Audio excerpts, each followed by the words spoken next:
was like a 3-hour-long interview with Jason Alexander. Oh my God. Talking about Seinfeld. And he was asked about Jerry Stiller's performance as Frank Costanza, and he said, he had this sense of just an incredible frustration with the world. But that wasn't actually on purpose. The majority of it was him not being able to remember his lines, and then just remembering. And it came out with such excitement and fury that it seemed like all this anger was bottling up inside of him and had just emerged. God. Did you know that I had a silver dollar collection? Serenity now, and welcome to the Yearlies. That sounds about right. The craziest thing someone ever tried to sell me was an Obama condom. An Obondom, if you will. And I've been thinking a lot about the sales pitch, and it's pretty catchy. It's the guys are on the street. Oh, Obama condoms. Think about the election when you have an erection. Oh, Obama condoms. That was seriously his pitch? That was his pitch. Okay, no, I need to ask. Is this a bit that you came up with at 3 o'clock in the morning? No, this happened. Okay. I believe someone like this would exist. Oh, no. He lives in New York. This will 100% happen. Yeah. Yeah, it's New York City. That happens. The second craziest sales pitch I got was, hey, yo, buy our CDs. We ain't killers, man. We ain't killers. The bar's that low for these CD sellers. Well, I'll say... The name of their band? We Ain't Killers? Oh, that could be the name. Well, or they're just clarifying that they were not, like, maybe their track, maybe it's so good that they were like, man, these must be the guys who wrote it, Mr. Brightside. So there's a band called We Ain't Killers, and their big song is Somebody Didn't Tell Me. I will say, I've never been sold anything weird, but I once threw one of my friends under the bus so far that he rolled under another bus. When we were walking in the city and a mixtape seller walked up to us, I glanced at the seller and I knew immediately what was about to happen. So I just substitute jutsu'd my way out of there, and my friend was left with the mixtape seller. Oh my God. So you never want to be alone with the peddler in New York City. No, it's never very. Oh yeah, I was an asshole, by the way. I need to clarify that. That was an asshole thing to do. It's okay. We all grow. All right. 2008. I think it's safe to say we peaked last year. I think it's safe to say I just peaked just now as opposed to the audio capture. It did peak, probably. Look, it's on the screen really fucking fast. If we peaked last year, then we could take it easy this year. We just chill, relax, and go with the wave. Yeah. 08, good year. Obama of the condom fame was elected. Dark Knight was released in theaters, and probably a lot of video game things happened as well. Actually, I have some big news. Oh. Don't excite you like this. Yeah, so, I didn't tell anyone else about this, but, I don't believe whatever he's about to tell me. I didn't tell anyone else about this. Oh, but I, set up a little thing, and we've received some donations. What? We received donations on the Patreon that I started for the Yearlies and didn't tell you guys about. No, I'm serious. Yeah. I demand links. Well, so that's the thing, is that I got a couple donations, and I'd like to read out some of the names, if you'll have me. Go for it. Do it. So without further ado, I would just like to thank the following people for their generous contributions. Abby Morrison, Eric Foggy, Nicole Bronx, Alan Hawk, Maisie Yorgam, Ellie Cork, Lars Pontiac, Victoria Jean, Jane Gurney, Casey Champ, Teddy Flindle, Ren Hopkin, Bernard Ermston, Arnie Hebden, Patty Muel, Marlon Perrick, Rudolph Trebeck, Archie Dork, Gav Pollux, Dina Mousifer, Shalina Pearl, Erich Hornbellow, Galia Jules, Doric Bagger, Serpina Pecker, Ranulph Carrick, Salvation Coop, Helmert Bringerthwhistle, Jans Darrow, Blanche Mazarin, Bo Anno, Eddie Flubbywub, Churl Bronwell, Emil Gloomstooper, Jacques Malaire, Rig Baccarat, Hugo Bass, Dogleg Lilyheart, F.F. Thomason, Corbell Noggin, Plinth Bushka, Edmund Siri, Cariana Jops, Virgo Lemon, Alex Scrimshaw, Grease Urellin, Langus Kraub, Goose Wicket, Flinch Bogey, We don't even have Olifanta half this many Case, subscribers. Ulrich Soul, Bap Gannett, Flair Cokie, Dommy Smith, Winnie Toder, Maisie Swinburne, Hooper Keys, Lil Murphy, Nick. Dervish Cuffwack, Vic just convinced the entire Apollo Amish Joy, village to watch Vega Klovic, Nick, Frigilla Hamal, Jaragiza Inogus, Nick, Piero Tangetta, Nick, Ferenc Recuse, Gilbert Guys, Pfeffel, someone please stop him. MRH I Wexler, can't! They donated too much money! Sonny Lombina, Godiva Boda, It was a great year for video Willand Rokard, games. Bramia Thelmy, So much came out. Jareth So Monier, much, in fact. Abraham Inferno, We Suffering have from a lot of Dargis success. Broader, Euro mentions Marlake, too. Uri I'd like to Cranston. start. Okay, I'll continue a little bit later. Nick, Why You you know that the way continue? patrons work, Mick, is that first of all, generally Patreon supporters are stated at the end of the video, and then you have to do them in hierarchy order. Mick, I have a question. Yeah. How much money are we getting from this? About 5 cents a pop. Oh, dude, let's Dude, go. that's so good. If this list is as long as I think it is, then we're gonna be a millionaires. So is everyone donating like 0.000001 cent? No. It's 5 cents a person. Donating about 5 cents of Bet defunct we get some currency. fucking nickels out of this, Mick. All right, I have We made $10. Ha! no idea what I just sat through, but And Yearlies. I didn't give it halfway through them. Don't worry, there'll be more time. Yeah, there will be. After every round, we Good do a God. couple hundred of them, you know? sure, why not? Oh, good lord. All right, who wants Jordan, to do pick their honorable someone to do the mentions first? things. Oh, does that mean I have to pick someone? I don't know. Clanky likes the popcorn. I do. All right. Well, Clanky, would you like to go first? Yeah, all right, sure. Why not? So my honorable mentions are Mario Super Sluggers. Nice. I remember having like fun that with game. this game on the Wii. Is it as good as the GameCube game? Probably not, but I still really love it. I like the roster. It has like baby Donkey Kong. How can you go wrong? World Baby at War is Donkey Kong on is bracket, rad. and City Folk is probably the worst Animal Crossing, but you know it's still Animal Crossing. It's fun. Wait, baby Donkey Kong. Do you mean Donkey Kong Jr.?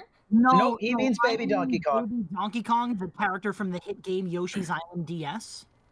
Alright, so we have... You know what? No, I'm not gonna get into the Donkey Kong tree. Shinkai Rule's also there. So is Tiny It's Kong adorable. and the Kremlings in 4 unique colors. Yeah, and listen, you're right. Superstar Baseball is much better, but the campaign, as short as it is, very fun. I remember it having some gimmicky Wii shit in there, but I remember it being fun nonetheless. Okay, Clanky, I'm trying. You can go to a Yoshi theme park. Fair You enough. just- you go inside his I nose! do really love unlocking the characters in the story mode. I thought that was fun. Oh yeah, it was so much fun. They took away all of the missions in the way that made Superstar and characters cool, but it's a great game. Wonder why it's not on the bracket. Yeah. Sonic and the Secret Rings, how could you? Wrong year. I'm gonna popcorn. Who did I popcorn last time? Graham. Okay. Good, because I was about to do it again. But let's popcorn Mick this time. Me? Yeah, Mick. Okay. I mean, the only really thing I have that I could say anything really about in my honorable mentions is probably Star Wars: The Force Unleashed. Okay. And you know, I only played the Wii version, so I actually really don't have any good comments on it because you know, I also played the Wii version. yeah. I enjoyed it. Isn't that crazy? I didn't know it was 2008 is the year where the Wii version and the PS3 version of multiple games were different. I also have Fable 2, a game in which you can start a family. Oh yes, Fable 2 came out in 2008. Yeah, and the only reason I played it was because they did a clever thing of releasing it episodically, where you could get the first fifth of the game for free, and then buy the rest of it as DLC. In That's something. 2008. Yeah. Isn't that just a demo? Not quite. How much longer do I have? What? Until you blow up? Okay, cool. EQ Winter Garden, Jag Hullet, Handel Dent, Machel Numeron, Wharf Hand Firmate, You had to give him. Beagle DeWeet, Podal Vichler, Do Jinsey, Gognon Zephyrin, Poggy Tremor, Pseudo Drenchit, Alpho Delter, Bader Graham, Sable Wishart. Yeah. That's it. I'll let. Okay, that's good for now. I Alright. think. Yeah, okay. Popcorn someone. That's not popcorn. That's Christian. a metal pipe. Are you all ready for more Flash games? Uh-oh. Persona 4 is on the bracket. Off is on the bracket. Mario Remix Boss Edition. What a is- good game. What a fantastic game. It's probably one of, if not my favorite Flash games. You play as Mario, and you fight bosses from all sorts of different franchises. You fight Kirby bosses, Sonic bosses, Metroid bosses, Mega Man bosses. The Mega Man bosses were always the fucking worst, too. They were always terrible. I hated them. And from all sorts of different franchises. And and- Trouble Broom. We cannot forget Trouble Brune, and Hmm. I would talk more about Trouble Brune, but I think we might get an opportunity to talk more about Trouble Brune sometime in the future, perhaps. So we'll save that for that. Epic Mafia is one of my favorite role reveal games, mostly because you have over like 300 to 400 roles you can pick, and about half of them just blow up if you ever talk to them. So I really enjoy Epic Mafia for its silliness. One of my favorite role in Epic Mafia was the chef, where during the night where someone gets to like slaughter someone, so like when night falls and the killers get to kill someone, you wake up and it's like, who killed them? Ah! And you hang someone and it's like, yeah, usually a shoot ejected imposter, yeah. In the chef role, it takes two random players and anonymously allows them to talk to each other. And you don't know who you're talking to, so you're just like, who are you? And what have you done? You know, it's really great. I love it. Audio Surf, I believe, correct me if I'm wrong, I think Audio Surf was made by Valve.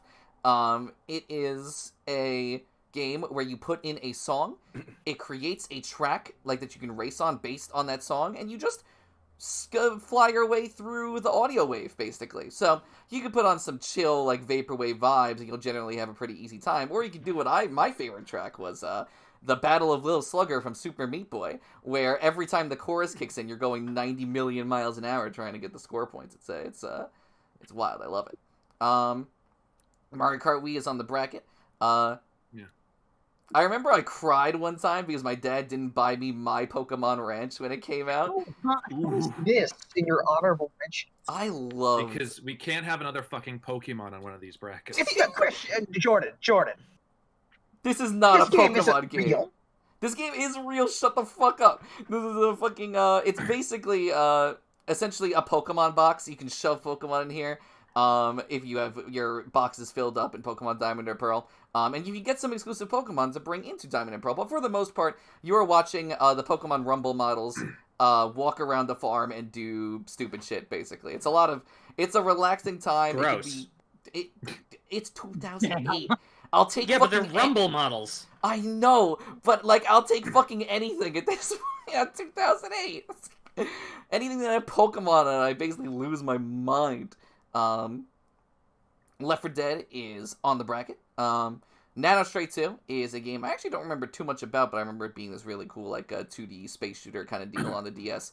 And really sort of like it's just a very great use of like the 3D graphics that the DS was just at the time really getting used to make this kind of really like epic kinetic like space shooter. I really like it.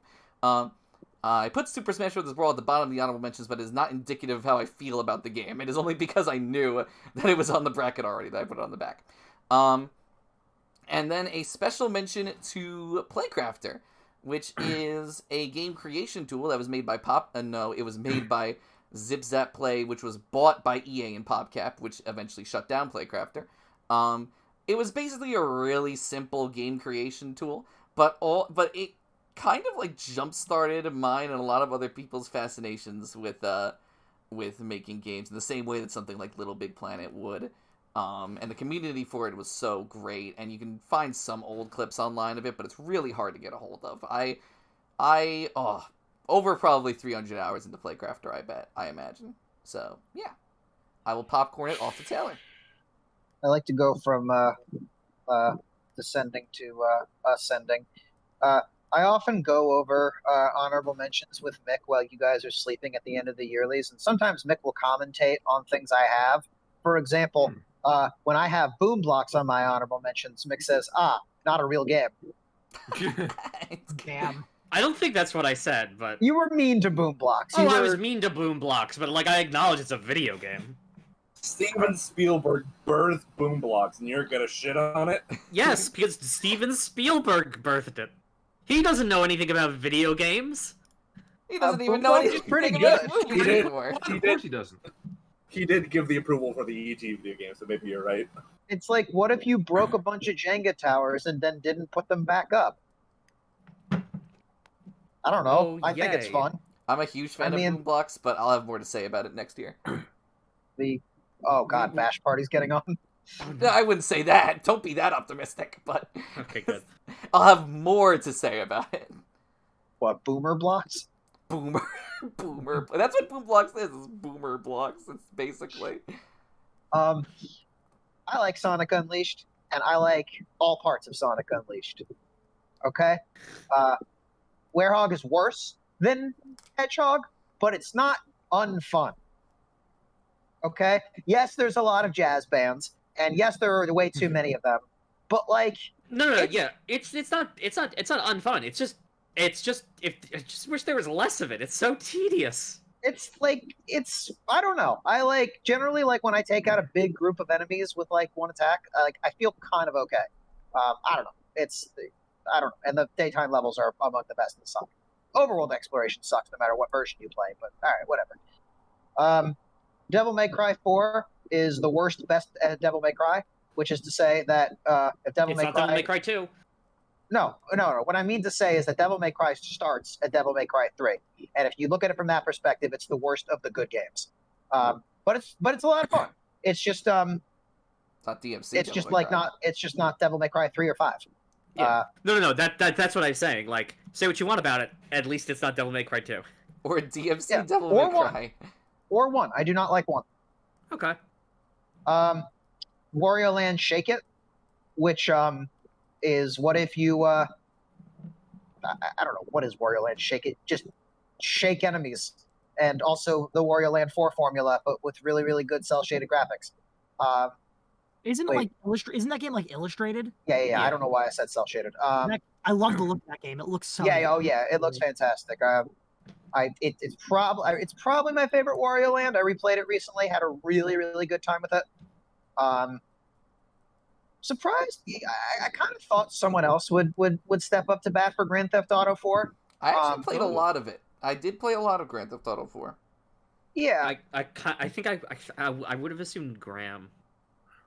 maybe Graham. I've played it a bit at friend's house. I think I own it. I think I've been meaning to get around to playing it, but it just kind of I don't I know. just wanna, I think it might simply be just. I think the reason I assume that is because if there was any of us that was going to throw on a quote normie game, it would have been Graham. Oh. No, as in Graham is the most likely one among us to throw on a non-Nintendo blockbuster. Graham likes good games. Mick, to be Yeah, fair, I like you played everything. a Call of Duty game. Look, I'll concede. He's right. Point taken. I'll concede. I played a lot of Grand Theft Auto 4. Never played a single mission. So.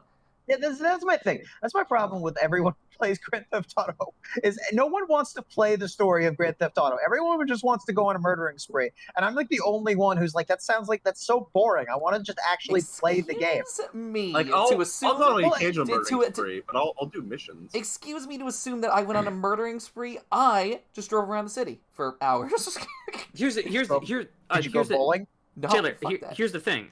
I think everyone does the missions. It's just the fun stories generally don't come from the missions. It comes from the I'm doing shenanigans portion. I don't know. I think Grand Theft Auto 4 was a real step up in terms of narrative. I think I'm not saying that. I'm just saying the fun stories that you want to tell other people don't really happen in the narrative. yes, the beat the hookers with the baseball bat. We have told this analogy, but I don't know. Case in point, I think Grand Theft Auto 4 has like some of the best characters and really great final confrontation scenes. But it's still really frustrating. But it has a cover system, and that changes Grand Theft Auto immensely. Like from a kind of dated third-person shooter to an actually good one. Time out. For some reason, I didn't know Star Wars Force Unleashed came out this year, even though Mick put it on honorable mentions. It did. Oh, I shit. enjoy Gears of War 2. I do, but I know everybody has their own feelings about Gears of War. They are unable to separate from the game itself. So I'm suggesting a replacement of Gears of War 2 with Star Wars Force Unleashed. So everyone can vote for the Star Wars game. Not everyone's gonna vote for the Star Wars game. I can assure you that. Yes. No, not I have this no one. objections if no one else has any objections. I do. I don't care, but someone's gotta care. Let me put it this way: I Mick sent really me don't some want Gears of more- War 2. So Why that one specifically? I feel like that's the best one. I don't want any Gears of War. I have nothing against Gears of War. I'd like to stress for the audience. I have nothing against it. Just Gallant trying to talk America. about the one Pokemon game no one remembers called Pokemon Rangers Shadows of Almia. Okay, well, I don't know. No one cares, right? It's the fucking... I do. I care slightly. Here's the deal, all right? I don't know Don't why worry, I care don't so much, Tyler. but thanks, Mick. I appreciate it. I can always count on you. I talked about how the first Pokemon Ranger in an honorable mention is kind of stupid because you just draw circles, and the Pokemon Shadows of Almia is like, we're gonna fix every problem you had with the first Pokemon Ranger, and now you can take your stylus off the screen while you're drawing the circles, and also we're gonna have quests, and also we're gonna have partner Pokemon for every type, and I don't know, man. I saw this on Cerebi, and I followed it extensively when it was leaked in Japan. Not when it was leaked, but when it came out in Japan. It was somehow the game I was the most excited to play for the longest period of time, and I cannot, for the love of God, tell you why. But I have the weirdest relationship with loving this game. I can't explain it. There's another game in the bracket that I have a similar relationship with, so I gotcha. I think I can guess which one it is. Yeah, you can. Oh man. Actually, maybe not. Oh, Anyways, I'm gonna popcorn Graham. Oh, you're done, Graham? Great. Honorable mention, I guess now. By the way, are we going to be switching out Gears of War for Force Unleashed? Graham, you no, want it? no one. Yeah, I'll take it. All right, sounds good. Great. Jordan, Let me I think you change voted that then. sorry, The Gears of Star War Wars 2 Force fans. All right, cool. You motherfucker! Okay, we are going right into the first bracket. Spore is up first, and that is a Christian pick. Yeah. It's up against Call of Duty World of War, which is a Mick pick. Who wants to go first? I don't know which game y'all want to vote for less. Isn't that the statement of the year, man? But, Mick, if you don't care, I have major thoughts about both of these. Would you like to go first? Are you going to talk about Spore? Yeah, because if you're gonna rip course it is. Spore, I'd like Ooh. to give it a foundation before you burn it to the ground. I'm not going to necessarily burn it to the ground. Don't worry. I'm not going to fully Okay. burn it to the ground. Yeah. All right, so I'm Christian, gonna burn it to you're the ground a first. little bit. So, All right. Go. I would like to argue today that Spore is 2 amazing games, 2 great games, and 1 not so good game. Spore is, for those of you unaware, Spore is split up into 5 phases. You start off as a cell, you crash an asteroid into a planet, you start off as a cell. You become a creature, then you become a tribe, then you become cities all over the planet, and then you Civilization. venture off, civilization, and then you venture off into space. I would like to argue that the creature stage and space stage of Spore are fantastic games. The space stage is a game where you just fly around like this massive fucking galaxy. You just go from star to star, planet to planet. Each planet is unique from one another, and you can explore each planet fully on the ground and just sort of like walk around and see what's up. You can encounter other civilizations, and you can choose to either be friends with them and watch your giant bubble of influence grow, or destroy their entire planet with a nuke. Or you could just go around and fuck around and do random shit. One of my favorite things to do in the space stage was take a desolate, decrepit moon and turn it into a habitable planet by sucking up trees from other planets and planting them on that moon, and then filling it up with some creatures, that I cherry-picked. Then I shove a monolith in there so that they become a tribe and a civilization, and then they become in the space stage too, and I blow up all their planets. It's just one of my favorite things to do. The creature stage is fun because it's like an actual, 3D, go around and do whatever you want with your disgusting abomination. The creature creator in Spore is undeniably brilliant, and I do find that creating your creature is really half of the fun, because there is a surprising amount of things that the game will not stop you from doing, such as no eyes, no legs. You can just be a walking mess. There is. I want to share. There is a like a Spore challenge that some people do. It's called the Pitiful Worm Challenge, where you try to beat the game as a vegetarian. With no eyes and no limbs. It's so much fun because it's like I can just take away the eyes and put everything into combat, and I become the blind massacre man. I just rip everyone. Don't have eyes in the game. Does that mean you can't see what you're doing? The game dims when you take out the eyes.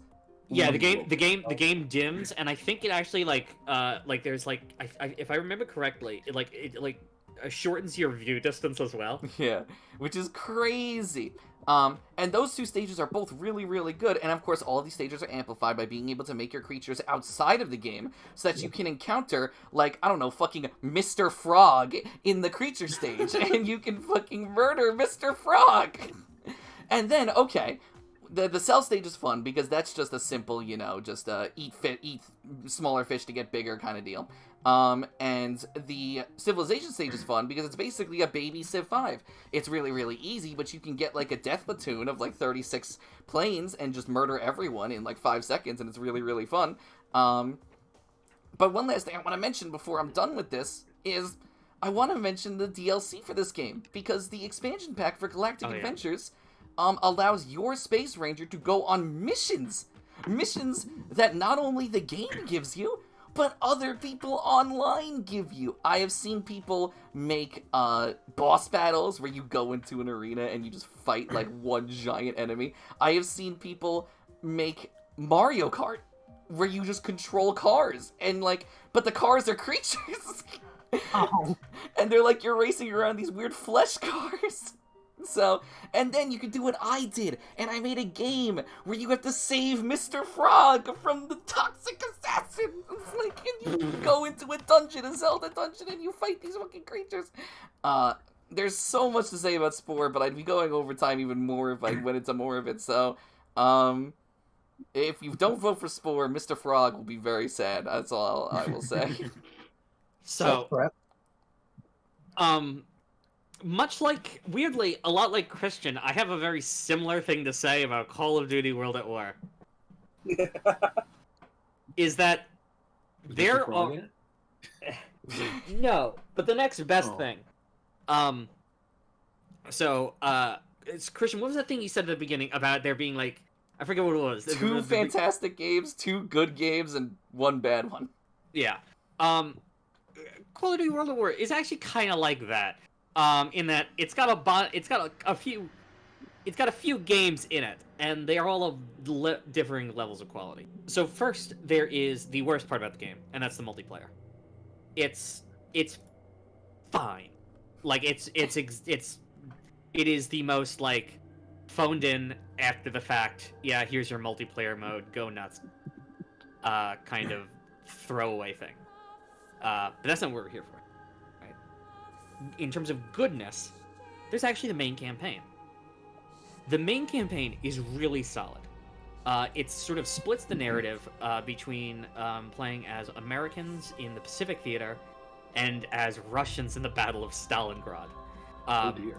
And there's a really big difference in tone between them, and also it offers a lot of variety in terms of the environments and the things you you as a player go up against. And so like one mission, you'll be fighting, you'll be trying to flush out kamikazes by taking a flamethrower to the trees.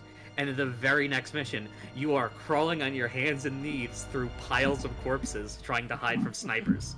There's a lot of very great variety in the World at War campaign, and it's also they also have like these intro cutscenes that are these beautiful animations of like showing off like the history of the battle and what's going on in the world at the time. It's really well done. It's really well done. Also, some of the characters are great. Like I'm blanking on his name, but in your sort of companion No, that's it. Thank you. Played by Gary Oldman. Oh my Yes. god. Yeah, he's one of the best characters. It's so great. He's such Thinking a of great Gary Busey. Yeah, no, Gary Busey. They get confused quite often. Yeah. Also, can I- in the American campaign, your squad leader is Kiefer Sutherland. Can I ask you Oh, a great. question real quick, Mick? Yeah. Is this the game that introduced zombie mode? So, and now I was about to launch into, but then we have to talk about the best bit of the game: Yes. Nazi Yes. zombies. This is if it was just the campaign and the multiplayer, this probably wouldn't even have made my honorable mentions. But because of the Nazi zombies mode, it has made my top 3. Nazi Zombies is a horde mode style game in which you must face off for a potentially infinite amount of rounds against not whatever. A potentially infinite amount of rounds against hordes of zombies. And you start out with a basic service pistol, and you have to buy weapons from different locations in the map, and also repair the. They'll also be constantly trying to pull down the boarded up windows and doors and stuff, and you have to constantly repair them. And it is a very tense and nail biting mode, because there's no you can't win. It's just a matter of how long can you last. So I've never played Nazi Zombies in Call of Duty, but I know Nazi Zombies is good because I played a Nazi Zombies game in Roblox. That'll do it.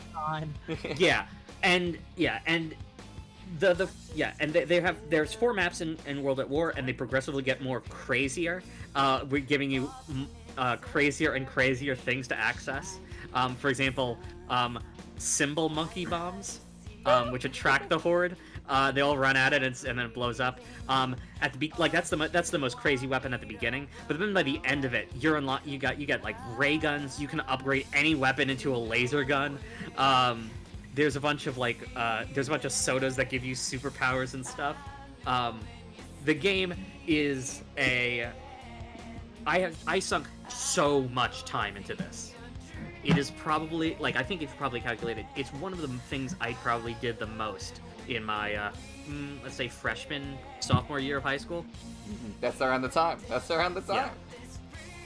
Yeah. So yeah, I know I'm already over, so I'm gonna sort of cut it from there. But yeah.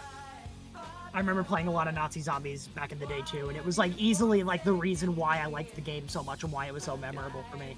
I remember playing it with a bunch of friends too, and that was the highlight, was the fact that the co-op was so much fun as well. Oh yeah, so much fun. And in the later ones, they introduced sort of a very colorful cast of characters from one of all the major powers in World War II. Yeah. There's an American, a Russian, a Japanese man, and a German. Fuck you, Dempsey. Into a bar. Yeah. And they all went. Yeah, walk into a bar, yeah. But all on the same team, and that's a lot of fun. Anyway. Fuck you, Dempsey. All right. Oh my God, Jordan has to pick a voting order. There, I did it. No. I actually kind of already did in my head because we actually have a different order on the Discord call this time. So what we're gonna do is we're gonna start with Taylor, and we're gonna go Taylor, Clanky, Christian, Mick, Graham. Thank Is- God, I'm not it's a little last different than again. Yeah. So, Taylor, you're going first, but It's not that I have anything genuinely against Spore. It's more so every time I look at Christian's top 50, I can't fathom why it's higher than so many better games. Damn. Well, that's because the But- game's good. Ever think of that one, Chief? Here's the deal, man. Call of Duty's on this bracket. Jordan, you'll edit this into the video later, that last panel. Those are my thoughts. I vote for Spore. Okay. What is this? A screenshot for ants? It was the only one I could find. Okay. There's Stand the text. fuck I up. can't read it for the life of me. Jordan, do not size up the image. Scale up the tiny image and make it big so it's very Yes, pixelated. This is 150 by 337 pixels. This was all that I could Where the hell is find. it a PNG? I wanted to do a thing. You did a thing, all right. I want 144p screenshot to appear on the screen. All right. Clanky. Listen, I'd probably be giving it to Spore if Call of Duty didn't have the Nazi Zombies mode. It's just too much fun. I have to vote for that. Call of Duty. Wow. All right. That means that Christian is next. One thing I forgot to mention about Spore that I love is that when you go into the creature stage, you can look into the sky and see other planets. Those planets are not just there for show. You will go to those planets, and they will be exactly the same as you last looked at them in the sky. And it was one of my favorite things to see. Like, you know what? I'm gonna go up there. You know, it's what I didn't expect Spore to do super well, but we'll see how it does in losers. I'm voting for Spore. Well, Okay. Graham could do it. Graham Sure. could save you. Mick Okay, votes sure. next, and I know what Mick's voting for. I go next? Yeah. All right. So let me... I just... Short little backstory. I was really excited for Spore. I followed it since it was first announced at E3. Oh, wow. I remember when they first showed off the creature creator, and the very first thing the person did when they were designing... This was the first time they showed off the creature creator, and the guy they let do it immediately made, hey, here's a creature that can suck its own dick. Ah, yes. That's Spore! That is Spore! the only creatures I ever see from Spore are the Yeah. Venus monsters. Yeah. Anyway, point being, I was excited for Spore, and then I played Spore. I'm voting for Call of Duty Nazi Zombies. I appreciate some of your restraint. Well, Graham, it's down to you. It's got creature creator, Graham. It's got space. I know you love space. Got the Crocs. Taylor, you don't. It's got Gary Shut up, Jordan. Oldman I'm as trying a to get Russian. Graham's vote. It is kind of like Stellaris if everyone was hideous. Graham, don't you like killing Nazis? Like, come on. Graham, can you just appreciate that I'm up to bat for Spore right Graham, now? if you vote for Spore, Graham. Graham, if you vote for Stop Spore, that means you trying. don't like. That means you want to let the Nazis win. But if you Yeah. don't vote for Spore, then Mr. Frog loses. Would you let Graham vote? I'm gonna vote for Call of Duty, but I wanted to give a quick little shout out to the Spore DS game. No, fuck you, Graham! that was- Fuck you! Don't you dare! Then was what are we even doing I- here, Graham? Yearlies. that was my first introduction to the Spore universe. I didn't even know there was a full Spore game, and then until I saw like, oh, my library of my house has Spore on all the computers, and I thought it was a DS game, and then I was like, oh, it's a weird creature builder.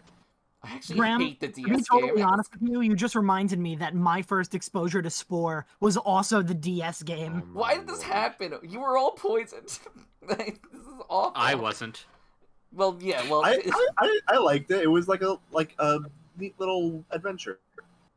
Okay. All right. Call of Duty wins 3-2. Okay. So the next bracket we have is thanks to a late addition to the bracket. It is Star Wars: The Force Unleashed, which is a Graham pick, versus Castle Crashers, which two people put up. Graham put it up, and it was compromised out, and Christian also put it up. Who would like to go first? I guess if no one else Don't all really jump at wants once. to, then Is it I'll second? go I just first want to save my again. going firsts for other games. Look, Alright. this is a rare bracket where I could go first whenever, so I guess I'll take the Alright. take the helm on this one too. Absolutely. All right, go.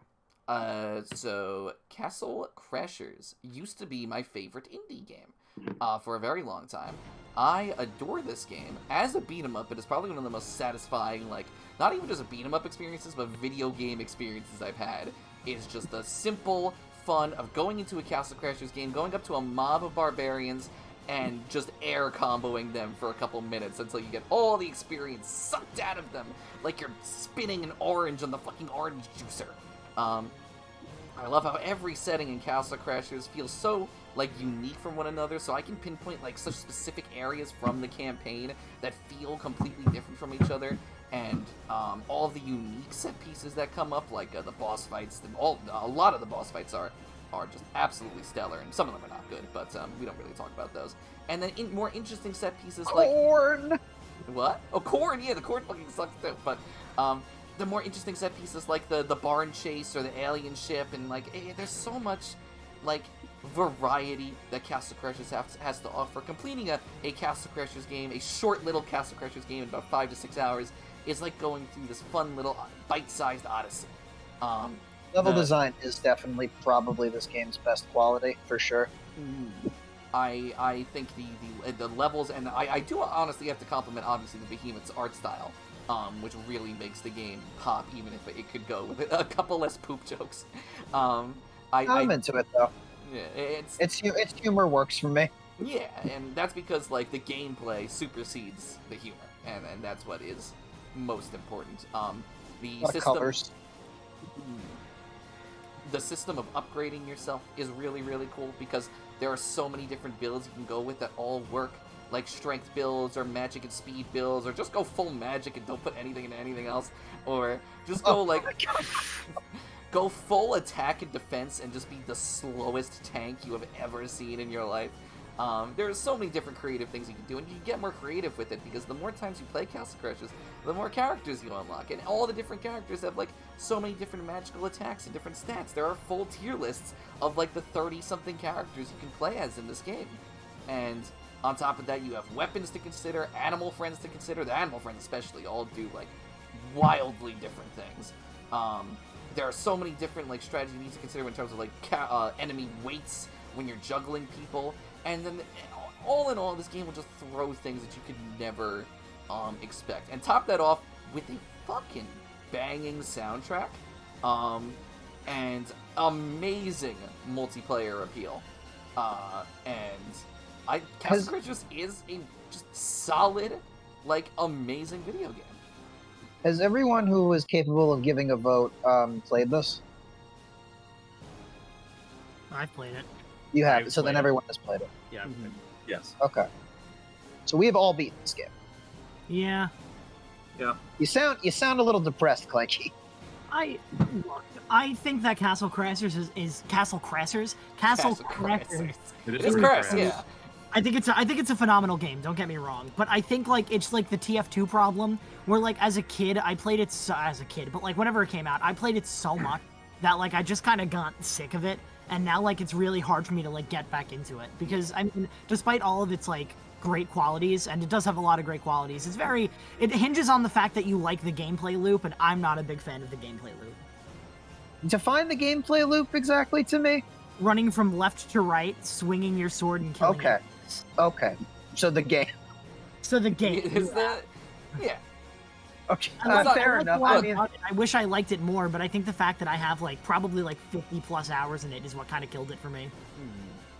Which is reasonable. I mean, look, I am an outlier for someone who has like 90 hours in this game and still keeps playing it.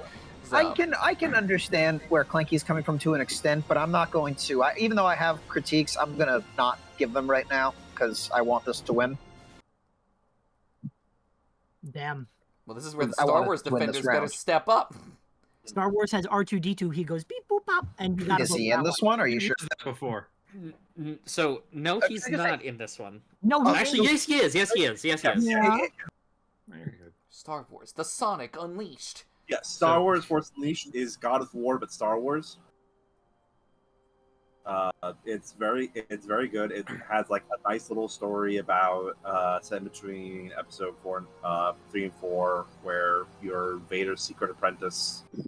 Yeah, the premise of the game is kind of like trying to imagine like what kind of a person would Luke have ended up like if he had joined Darth Vader, and they kind of explore that idea through Star Killer. Yes. He's like Star-Lord, but killer. Yeah. Now, Starkiller was actually the initial in the development. It was Anakin Starkiller was Luke Skywalker's original name in the first draft. They just call him the Apprentice, though, right? No, they call him Starkiller. It's actually really cool. I like that little detail.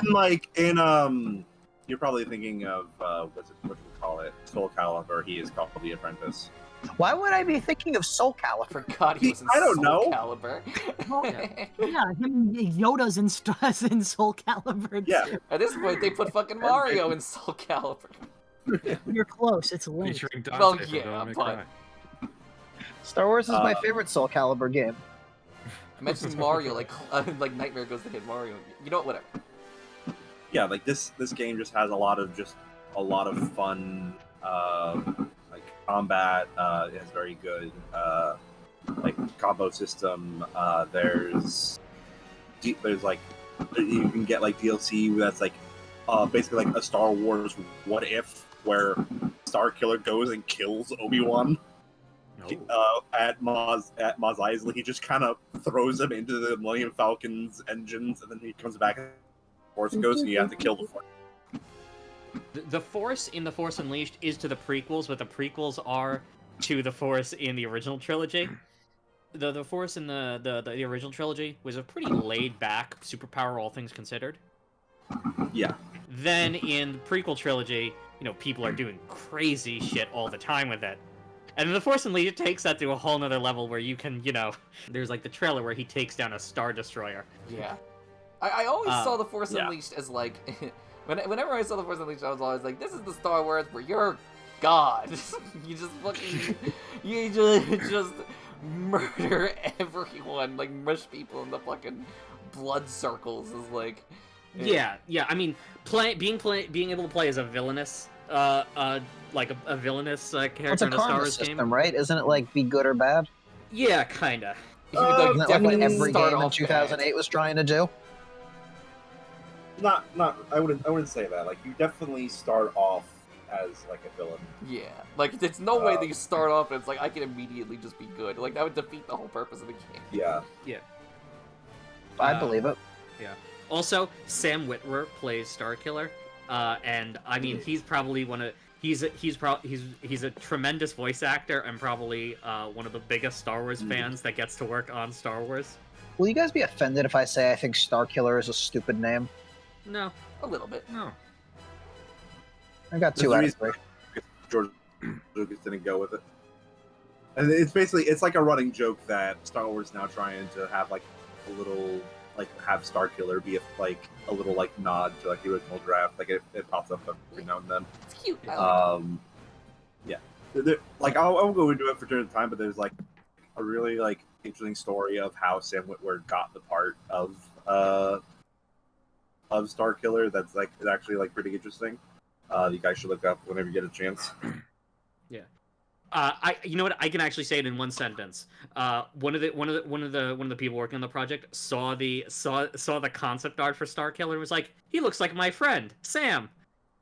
No. Well, there's a little bit more. I know there's a little bit more, but yeah. He's a self-insert, or well, not a self-insert, a forced insert, I guess. His name is Sam Starkiller. And George Lucas was the person who actually said, like, yeah, they should have someone who looks like the character voice the character. Yeah, Sure, because makes it looks easier. It's like correlates George to Lucas voice. is really here. Yeah, and incidentally, Sam Witwer has gone on. He's the voice of Darth Maul in like all the animated shows. Oh, yeah. Oh, that's cool. And That's his performance Very good. is amazing. It's like hearing the anguish in his voice when he shouts Kenobi. Oh, Yeah. it's so great. That's cool. Kenobi! Tetsuo! I want to watch the animated Clone Wars once he's there. I mean, I watched the Clone Wars, like the 2D. I know one. what you mean. Yeah. Yeah, Anyway, but- we yeah, whatever. we hit the time a little while ago. We should probably Yeah. get to the vote. Yeah. Yeah, no. But you were doing great. Though. Also- It's all good. All right, we're getting to the vote. We start with Taylor. You can play as Hattie Haddington in Castle Crashers, and he gets a gold pooping whale that gives you $1 every like 30 seconds. And I used it to create an upper class series of jokes. And they went over pretty well, I'd say. So, Castle Crashers. Yeah. Awesome. Clanky. I'm voting for Star Wars: The Force Unleashed. Cool. Christian. You know. We're 0 for 2, baby. Castle Christian, Crashers. I'm gonna be on your side twice. That means And we lost both times. You don't know that. Maybe Mick likes poop jokes. If What- you know anything about me, you know that it makes me physically uncomfortable to be in a room where someone is making those jokes. I So, know Mick. I can't even say the word. I don't care until the last 2 rounds anyway, so fuck it. Yeah, so I'm voting for Star Wars: The Force Unleashed. Although I will say I have a lot of fond memories of Castle Crashers, because I played it with a very good friend. Yeah, So I mean, did I'm I pretty also much in the played same it with your boat. good friend. Graham. Star Wars: The Force Unleashed. You traitor. Cool.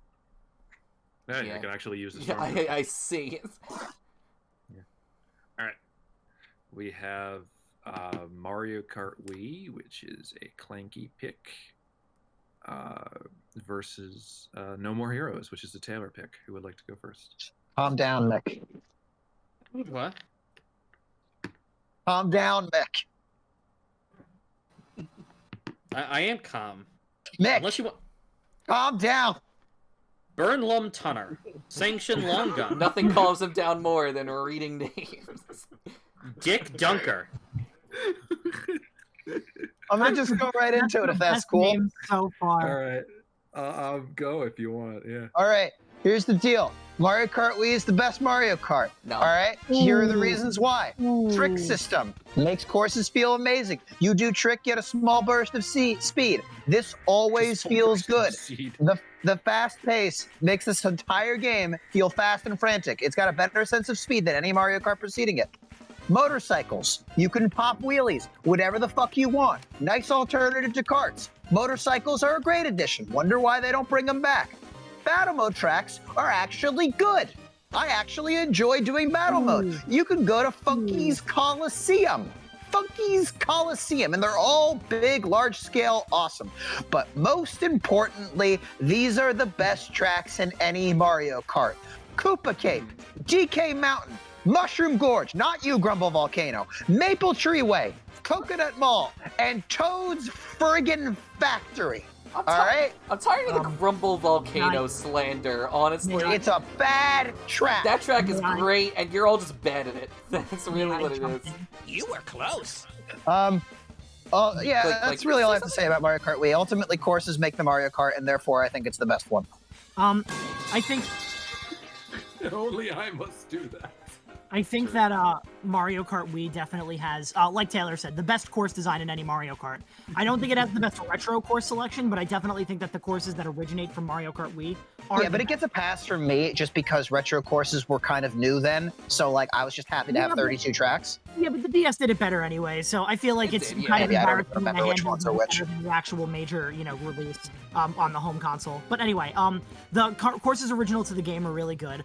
The roster is honestly surprisingly varied, despite the fact that we have 4 babies. Like, besides that, I think it's a pretty varied roster, which I like. I disagree. I think the battle mode is, besides Mario Kart 8, one of the worst battle modes in Mario Kart. Well, But I think that the retro courses that they chose to bring for battle mode were really good, but I don't actually like most of the courses, battle courses from Wii.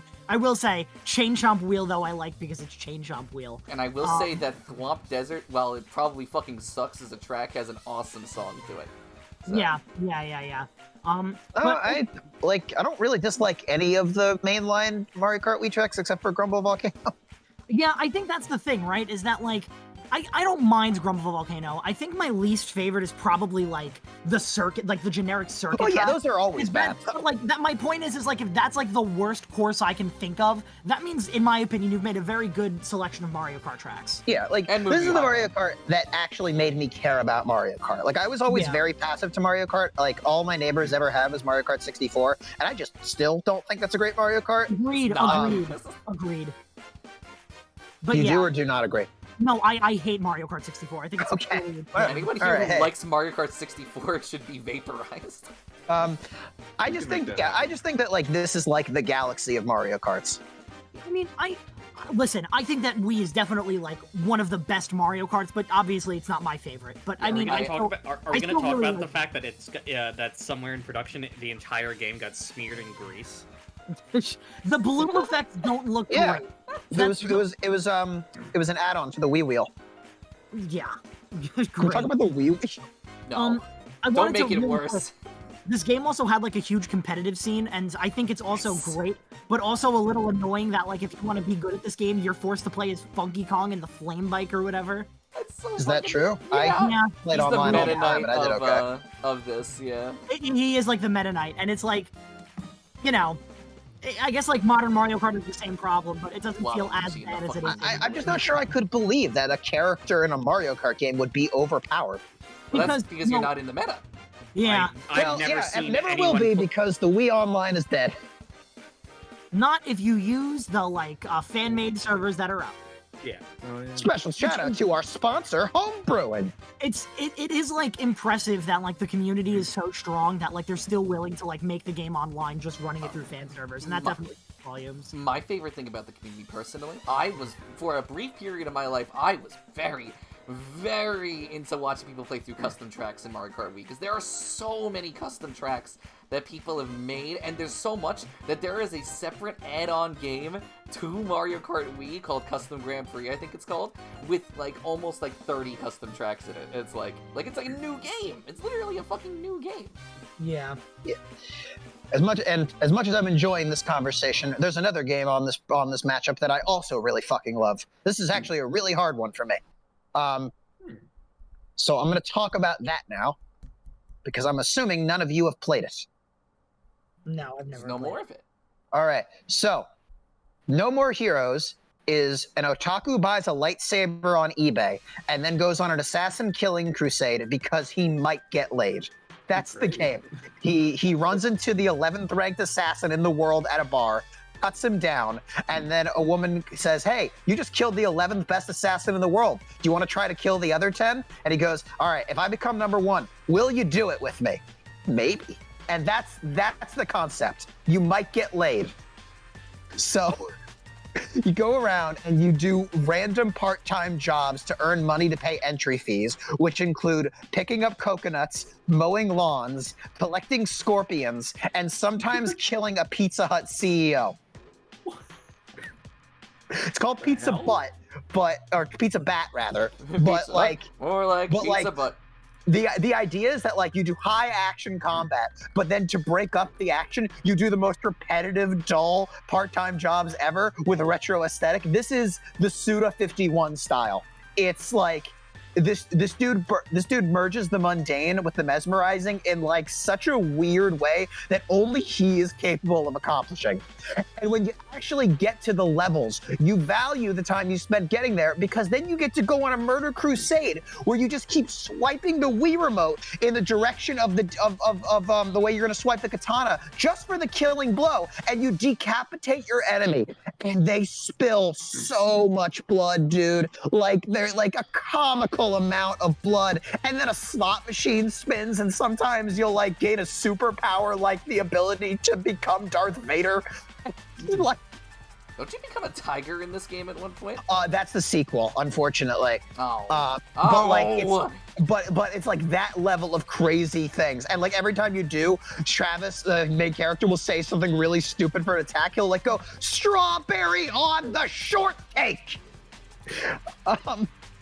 And the bosses themselves, man, are so memorable. I'll be honest, they may not have like the same gameplay intensity as something like Devil May Cry or Bayonetta, but in terms of personality, we have fucking Dr. Peace, who's like a fucking like ballpark country singer, and like you have Destroy Man, who's just a super villain who fucking has the alter identity of a mailman, and his entire cutscene, he just pulls pranks on you. There's so many iconic bosses, man. And it keeps that personality and charm throughout the entire game. It's got one of my favorite endings in any video game on a purely personal level. And the main theme of the game is so good. I when I first played this game, I got it because I wanted to do the part-time jobs. I thought that would be my favorite part of the game. And then I played the combat of this game, and it is one of the most cathartic games ever. This became like at the time, this was like my favorite M-rated game. And like, holy shit, it's great, guys. I've definitely always wanted to play No More Heroes, but I'm not around for it. It's on Wii, so like, I'm sorry. Yes, it is on Wii. It's on Switch, so Doesn't like the thing that makes that game though, like the motion controls for the Wii? well, so the thing about the motion controls is you push buttons to attack. You only use the motion controls to launch the killing blow. Okay, I see. Kind of like a God of War It's thing. actually, it's better that way. I promise. I'd buy it. I'd buy Yeah. that for $1 or maybe 60. Yeah. If that was the line, I would be like, Yeah, like Suda51, the guys, is like, he's a weird dude. And I feel like his style, like, honestly, like, Mick, I feel like, I don't know if you played any Suda games, but I feel like you would have a lot to say about them if you saw them. I think I've talked about some of them on this bracket you? before. Isn't I think Hotline Miami a Suda game? No. Nah, that's, But I can't remember. Did I put? I could have sworn I put Shadows of the Damned on a list. No. nah. Maybe it is an honorable mention, but not on a bracket. Maybe. Yeah, I think definitely is an honorable mention. Listen, And the real- yeah, no, I know exactly. Like Shadows of the Damned, the main character's name is Garcia fucking Hotspur. Oh, Fucking is his middle name. Oh my. of course it is. He originally wanted it to like actually be a bit more of like a subdued game, but EA kept being like, no, you gotta have a gun. I'll give you a fucking Okay. gun. now, the real question is, which one of these games do I like more? Maybe you I won't think have to I know. decide. I don't know, and that's why I'm not going to go first. Oh, okay. I guess that means Clanky's going first. All right. Well, yeah, it's gonna be Mario Kart Wii. Yeah, okay. Christian. I've had a vested interest in No More Heroes ever since my youngin' days of watching Countdown Makers rank all of the assassins in the game. It's one of those games I really want to play, even if I feel like I kind of will want to take a shower after I'm done playing it. But it's Mario It's Kart not that Wii. perverted. Mario Kart Wii.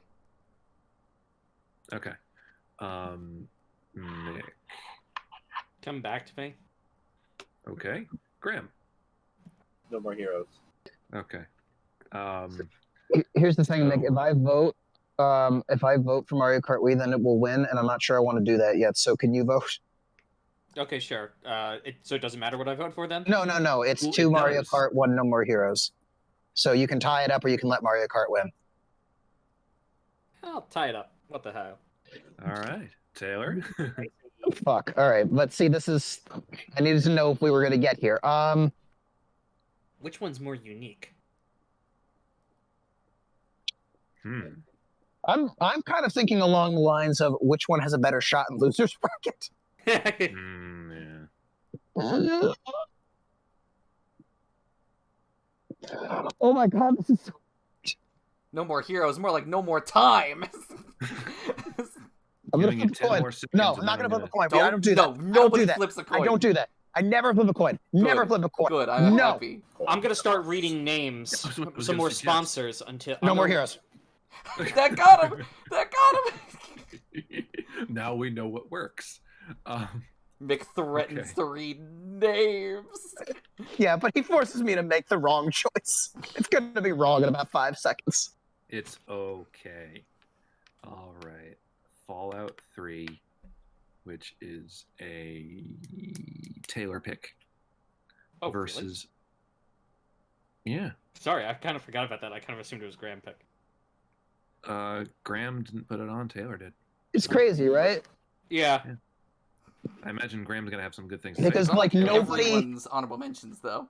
Because all anyone ever wants to do when Fallout 3 is involved is talk about New Vegas now. But Fallout 3 is up against Off, which is a Christian pick. Who would like to go first? I think everyone here knows what Fallout 3 is, so I think This is the problem, right? Is I wrote down notes and like none of them are unique to Fallout 3.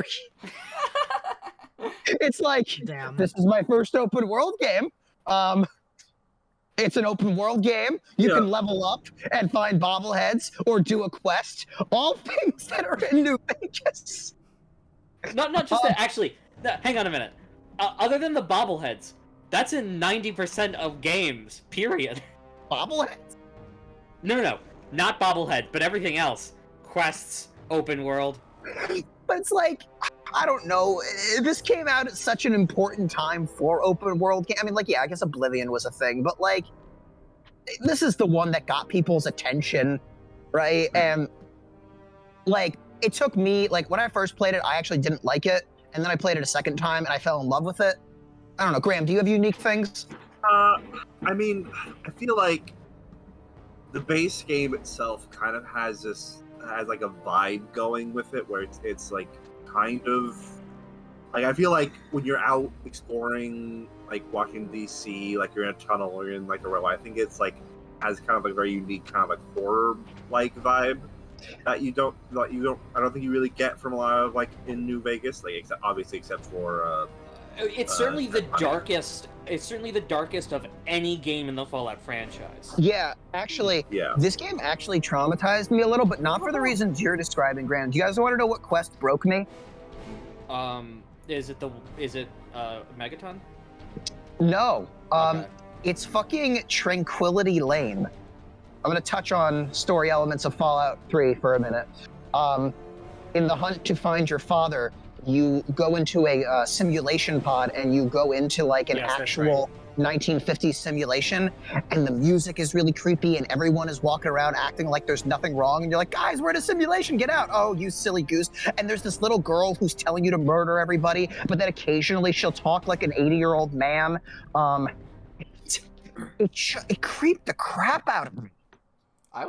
From what I had seen of Fallout 3, there's this one enemy, I don't remember much about it, but it was like this like weird slug-like thing with a lot of tendrils coming out of it. The centaur. Centaur. Centaurs, yes, they slowly come after you. Those things were kind of freaky in sort of like a Resident Evil 4 Regenerator kind of way. Yeah. So I do want to say, Fallout 3, it has the very fun quirk that Bethesda games of that era, in which they hire a really big name actor and then throw them off the face of the earth as soon as they get a chance. Yeah. In Oblivion, it was Sir Patrick Stewart, who they gave a 60-page backstory for, and then killed him off in the tutorial. Right. And in this game, Liam Neeson, who shows up once at the beginning and once at the end. Oh, nice. Well, once at the beginning, once in the middle. That's right. Yeah. Oh, he's your dad? Yeah, your dad is Liam Neeson. Your dad is Liam Neeson. Oh, so Ponyo. Ironically, you have to find him. Yeah. I think that the side quests are pretty good. I really liked the Wasteland Survival Guide quest line. I only played one of the DLCs, but I thought they all looked interesting. The one where you went to like the sort of backwoods place, that one was pretty cool. Oh, like the swamp one? Yeah. I hear that one's good. Yeah, I only played the very first one, Operation Anchorage. But I'd like to go back just for those DLCs. And I think you get a perk every time you level instead of every other level, I think. So like, yeah, I don't know. Here's the thing, man. It's more Fallout, and I love Fallout New Vegas, so I love Fallout 3. In fact, even though I could say more positive things about Fallout New Vegas, I might like Fallout 3 more. It's weird. Yeah. I've heard great things. Until the Yearlies, I thought Fallout 3 was the best Fallout game. Like, I was like, oh, this is the one that everyone loves, right? This is the one. The only thing that like is like, I think Graham will say that the story is better. I think Mick will say the DLC is better, and I'll say that the dialogue is better. I wouldn't say the story is better. Hang on, which is better in what? That the New Vegas has the better DLC. I mean, I kind of think everything really about New Vegas is better. I don't know. I just felt like this was a game that like taught you about the immersion of like I actually felt like a newcomer to the Wasteland because I was coming out of the vault, whereas like you're an experienced veteran in New Vegas. Like you've lived there, so like the game feels lived in too. And I don't know, like there's a sense of whimsy in Fallout 3 that I think exists. Like you go into a vault and there's just a bunch of clones of a guy named Gary, and all he does is say Gary. Gary! Gary! It is hard because like this is Fallout 3 is like kind of like the springboard that New Vegas kind of jumped off of. Like, you can't get New Vegas without Fallout 3. Yeah. But I think we're also over time, so off? Off. Oh. I probably should have written stuff down for this one because this probably might be. We'll get to it. But I will say that everything I'm about to describe about this game is from the first area, unless specified. Off is one of the strangest games I think I've ever played in my entire life. I find that when you start up Off, and there's no plot synopsis, start up Off, you take control of this guy called the Batter, and your goal is to purify everything you see by defeating spirits. I believe that's what there is, spirits, pretty sure. It could have been like phantom or something, I actually don't remember, some ghost-like entity. And the game starts off in this sort of strange way. All of the graphics are like super duper simplified, very simple RPG Maker affair. Like every area in, like, the first area in the game is defined by its color. When you talk to like different characters of the game, there's like this grotesque portrait that appears next to them, and some ungodly noise just appears. Like there's this one character that you talk to quite frequently, whose noise is just like a wheeze. Like just go, like that's the noise that plays every time you talk to them. And the music is so somber as you are listening to these characters talk to you about their world as history book pages appear in the background, and they tell you how they extract rocks from cows. And it's all very strange, and in a way, the game starts off incredibly ominous, because it doesn't really look like anyone's having a very good time in this world. And, eventually you end up in, the first, like, actual battle area of the game, and, the music is, like, again, it's like industrial, like, banging in the background, and you're surrounded by 6 enemies, and they coalesce on you, and then suddenly, this really ominous mood is immediately melted away as 6 cartoon ghosts are now in front of you, and Electro Swing is playing in the background, as you now have to fight them in your typical RPG system affair. This game's mood is why you play it. It's just intangible how this game will sometimes make you feel. There's this one character whose face is only mouth, and it just spends all of its time screaming and cursing at every other character in the game. Like, one character, like, block its way, just goes, "Get the fuck out of my way!" And the sound it makes... So it is all mouth and it must scream? Exactly, yeah. And it's all just perpetuated by this, like, strange sense that it feels like the weirdness of this game is purposeful. The world map, all of the icons in the world map are shoved in the bottom right corner of the screen, and the rest of the world map is empty space. It feels purposeful, like they did this for a reason, and I can't go further into that because I do find the plot of this game to not only be very well constructed, but also, like, in a sense, spoke to me personally when I had played the game. But I also find that, like, this game is just defined by the words that are brought to you, the characters that you do end up meeting. There are so many other characters that are worth discussing, but I don't want to spoil them.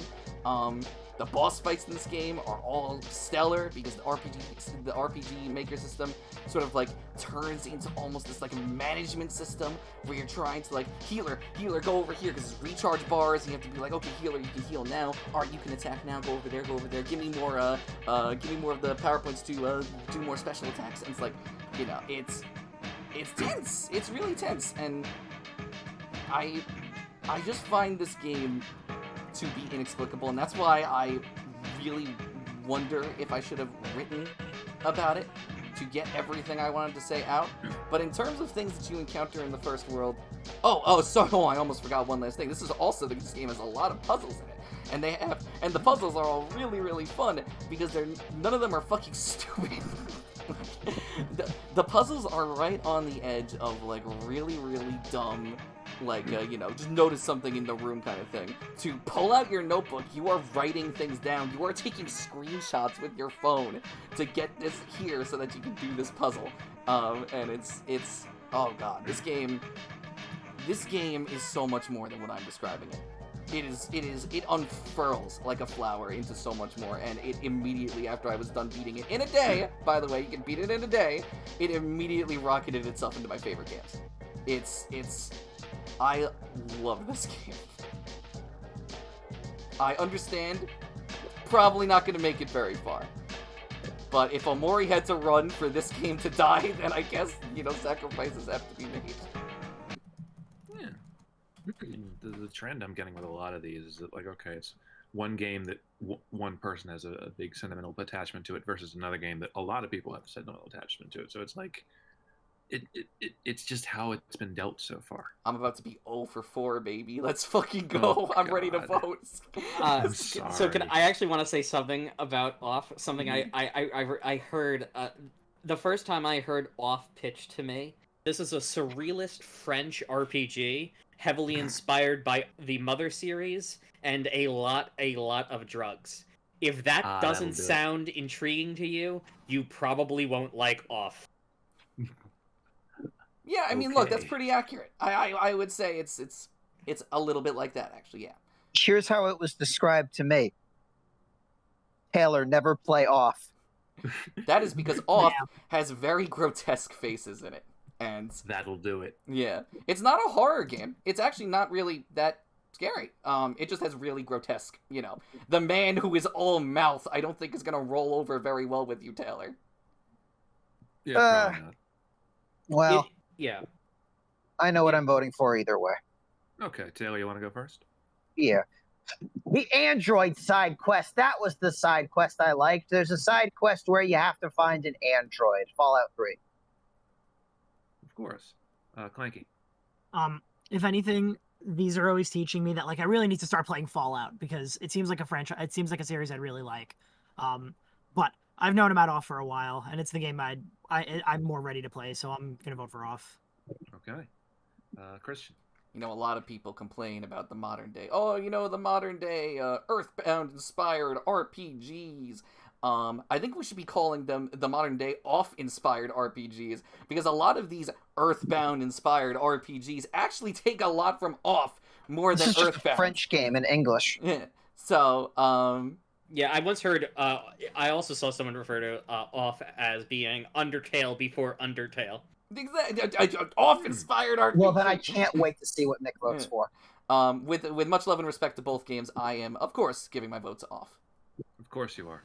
That means that Mick is next. Of course I am. My favorite thing about Off is some of the music, because one of the tracks is actually pretty good. I think it's called Pepper Steak. Yes, that's the electro swing one that I mentioned, and the one that's definitely going to be playing when Jordan. Oh yeah, no, Pepper Steak, genuinely good song. I've listened to it, even though I haven't played the game and don't really have any interest in playing the game. Fallout 3.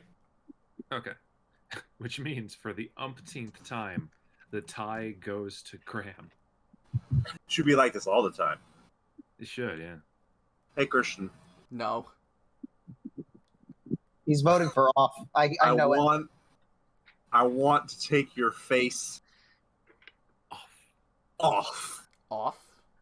Second he said, "Hey, Christian," I knew it. I knew Graham was going to vote for Off. I don't know why I knew it. I just knew it. A brief bit of levity for me. It's nice. It's like, all right, two people are holding food in front of me. One is a hot dog. One is like a noodle dish with I don't know how spicy it is. I don't even know if I'll like it. I'll go with the noodle dish. Really? Yeah. Graham, I'll have roast beef with nothing on it. That Graham? Is that a bad order? No. Well. Sorry. This is referencing a bit where Graham once ordered. He ordered. Can I get a roast beef sandwich with nothing on it? Just roast beef. I don't want anything on it. No, just roast beef. Yeah. They just sent me. They got sent roast beef in a styrofoam container. There is no bread. He ordered a roast beef sandwich, just roast beef, and they sent him just roast beef. Crazy. Bingeen Forley. They are Shut up, Mick. Keep going, Mick. You deserve it. Treat yourself. Mick, you want my support next round. Yeah, I know. I'm sorry. All right. Well, what did end up on the bracket was Viva Piñata Trouble in Paradise, which Mick put up. The most inexplicable entry on any of these since Spy Muppet's License to Cry. What are you talking about? I genuinely like this game. Well, it's going up against Left 4 Dead, which is a Clanky. So what? Would I be What able to- about it, Jordan? Are you implying that Viva Piñata Trouble in Paradise doesn't have a chance? Because I resent that, and quite frankly, it lowers my opinion of you. Clanky, you wanted to go so first? My Yeah, opinion Clanky. of I was yeah. gonna say, can I go first? Sure. Is it about how great Viva Piñata Trouble in Paradise is? Not even Go. close. Then no. Go So, ahead, Clanky. Left 4 Dead, unfortunately, like, it's hard to talk about this game when Left 4 Dead 2 exists, because obviously Left 4 Dead 2 is just Left 4 Dead and Left 4 Dead 2. So it's like a really, it's great. But if we look at Left 4 Dead on its own merits, I think that, like, it does a lot of right. It's like a 4-player, like, multiplayer game, co-op, where you're trying to get from one safe room to the other while basically avoiding, like, zombies. Kind of like in I mean, it's not really similar to Worlds at War Zombies mode, because not at there all. is like a beginning and end, and it's not like survival. But like the spirit is there in the sense of like your enemies are like horde Zombies. mode, yeah, like horde mode zombies. So I really like the first one because I think it has like its own unique flavor. Because like Left 4 Dead 1, I feel like really plays into the parody aspect of like it being like a zombie thing, you know, like the posters and everything that appear at the beginning of every level say stuff like I forget for the hospital one, it says something super. It's corny. look, it's got a very sort of grindhouse cinema kind of feel to it. Exactly, and I feel like the first one plays into that really well, which something I always appreciated from Left 4 Dead 1. But yeah, I just think it's a really fun multiplayer game. The special infected, which are like the special zombies that you see, are interesting. There is a survival mode, and I think that like at the end of the day, if I were to play the Left 4 Dead zombie survival mode or Nazi zombies, it would still probably be like Left 4 Dead survival because it is really that good. And how many piñatas are in it, Clanky? Well, that's the thing, is that I've played Viva Piñata. Wait, is this like the No, Viva wait. Piñata one where it's like the farm game or whatever? That's the original Viva Piñata you're thinking of, Clanky. If we're thinking of the same fucking Hang on a Viva minute. Piñata... Let's finish talking about Left 4 Dead, and I'll talk about one of my favorite games of all time. Yeah. Okay, Okay. all right, fair sounds enough. good, yeah. So yeah, that's you can go, Mick, because that's everything I have to say about Left 4 Dead. Cool.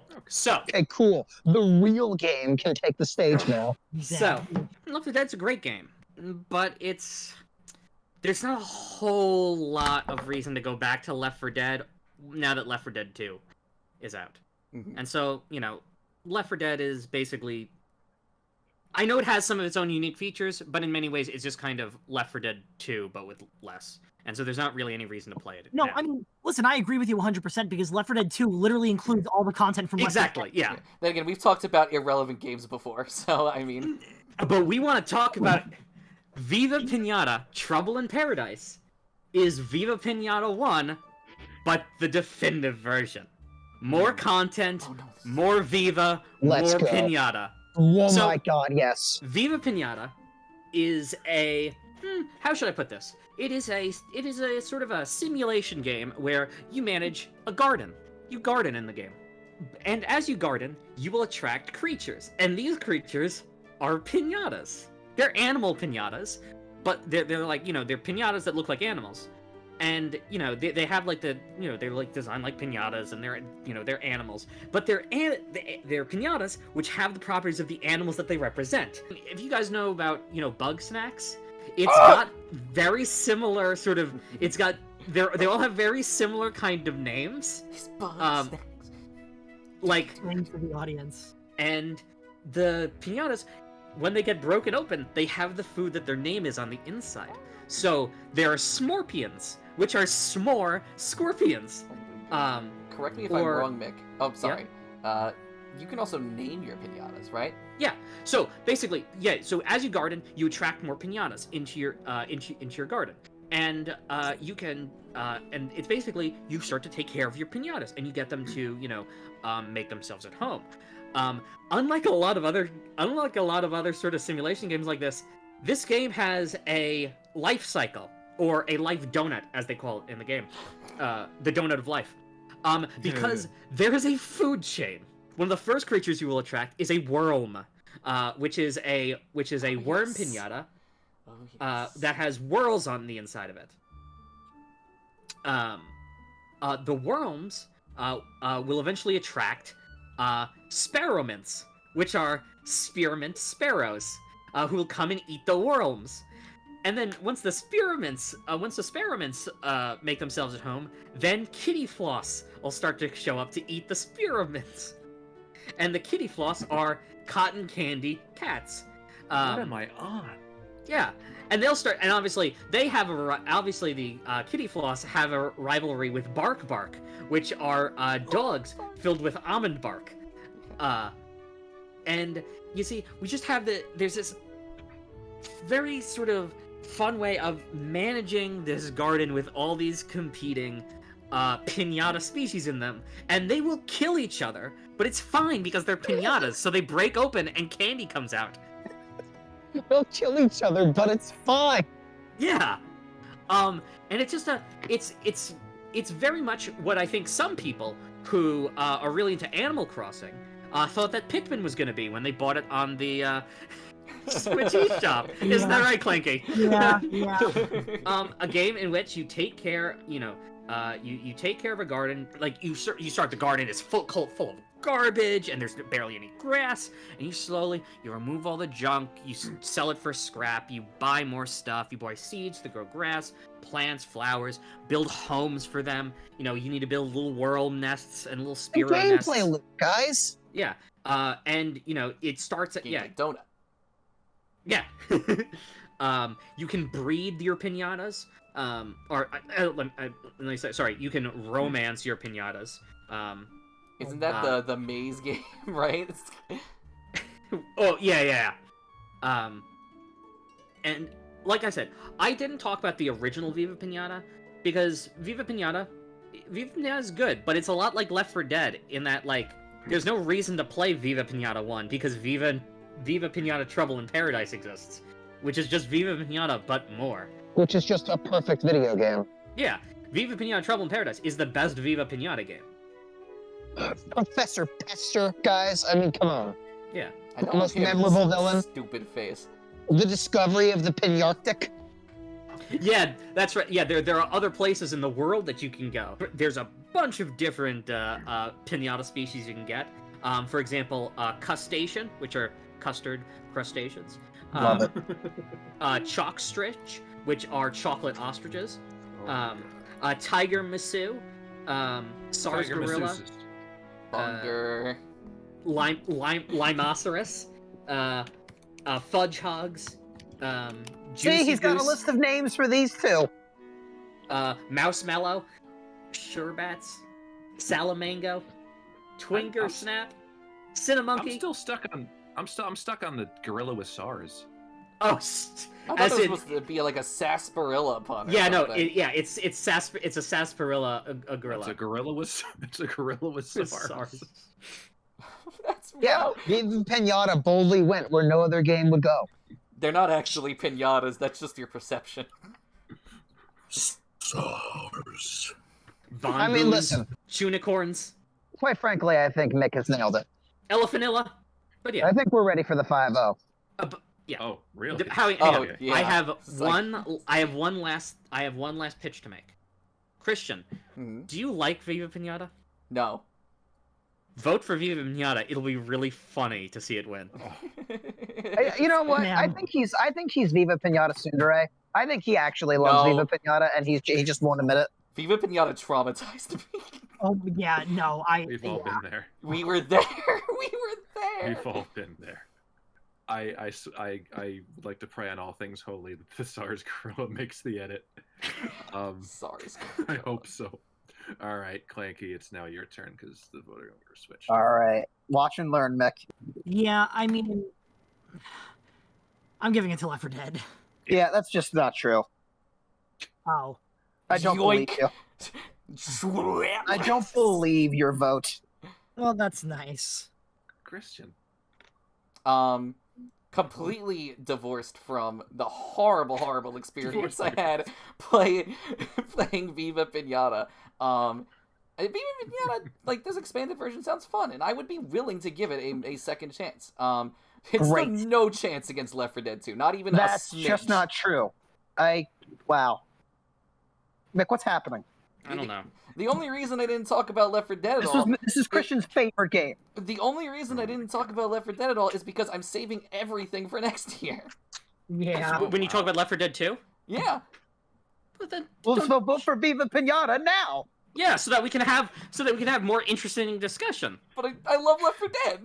He's got so many more Piñata names, Christian. Oh my god. There's other how many features I more can did- talk about, but I thought it'd just be. I think you got all just much enjoy me. Yeah, I thought this mentioning was a more cakewalk. candy I'm animal pretty puns. upset right now. It's What not getting... diseases Look, they we have. don't know what Graham's voting for, and it's not getting kicked off the you're right. bracket even if it loses. Graham's gonna sell. So, yeah. Graham's gonna do it because he voted for off instead of Fallout 3. So obviously, he's gonna make the right choice. It's Mick's turn, and I think I know what Mick's voting for. I'm voting for Viva Piñata, Trouble in Yes. Paradise. You are Graham. Well, now I don't know what it is. Since Taylor decided to make a decision for me. Graham, It's please not that I'm come on making a this journey decision with for us. you, Graham. It's that I'm excited. I'm excited about the potential of you. Okay, it's my heart is so committed to what you're going to do that I'm just Letting I'm just, you down is I'm- so entertaining. Okay, but Graham, At least someone who's honest about it. Graham, put it this way. It'll make Christian mad. I know. This round does not have the capacity to make me mad. I'm spoiling Do you, Graham? alert. What do you You want never more? know. To see me sad or see Christian mad? And no matter how you answer, you've upset a friend today. Viva Piñata winning would be very funny. It would be. Graham, we let you put Star Wars on the bracket. Piñata, Whoa. piñata. Taylor, what you doing? Imagine. I vote for Left 4 God. Oh. Dead. Is this a bad time to admit I've never played Viva Piñata? No, not at all. No, I didn't vote for Left 4 Dead. No, Jordan, no. I'll edit it. Okay, what you doing? I voted for Viva Piñata. I thought you voted for It was a what if. It was a what if. It was funny. It was a lull. It was a lull. For a brief moment. that was this. No, I can't say that. That's a spoiler for something. We did it. We What did it. the hell? We did it, Reddit. We did it, Reddit. Don't let me read it. Retardation. So listen, that's all I wanted today.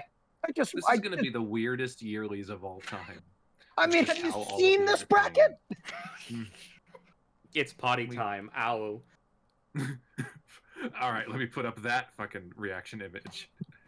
But until then, we have The World Ends With You, which is a Mick pick, versus Valkyria Chronicles, which is a Taylor pick. Who would like And to go yes, first? audience, you heard correctly. The World Ends With You is a Mick pick. How about that? You know, I was wondering the same thing too.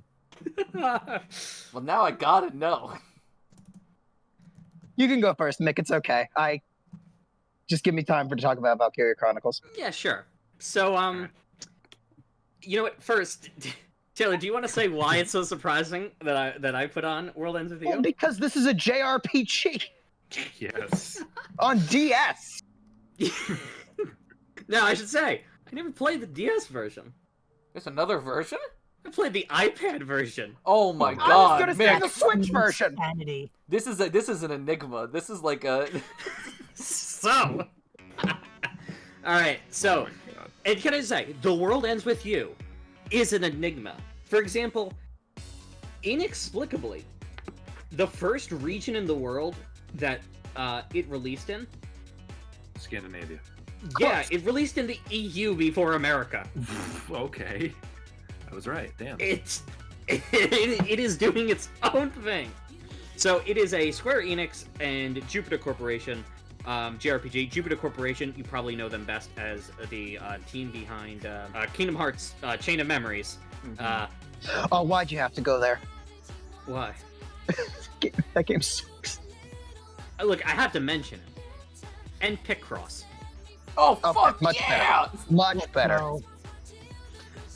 The World Ends With You is a JRPG about a character named Neku, who is, I think it's fair to say, an incredibly antisocial teenage boy, who refuses to interact with other people, and winds up getting he dead, and he winds up in this alternate reality called the Underground, where he is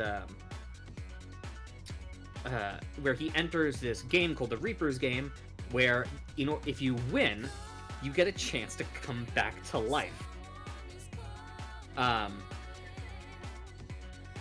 Or you can become a Reaper, but that's a later thing that's not important. Anyway, and so you go on these various different missions.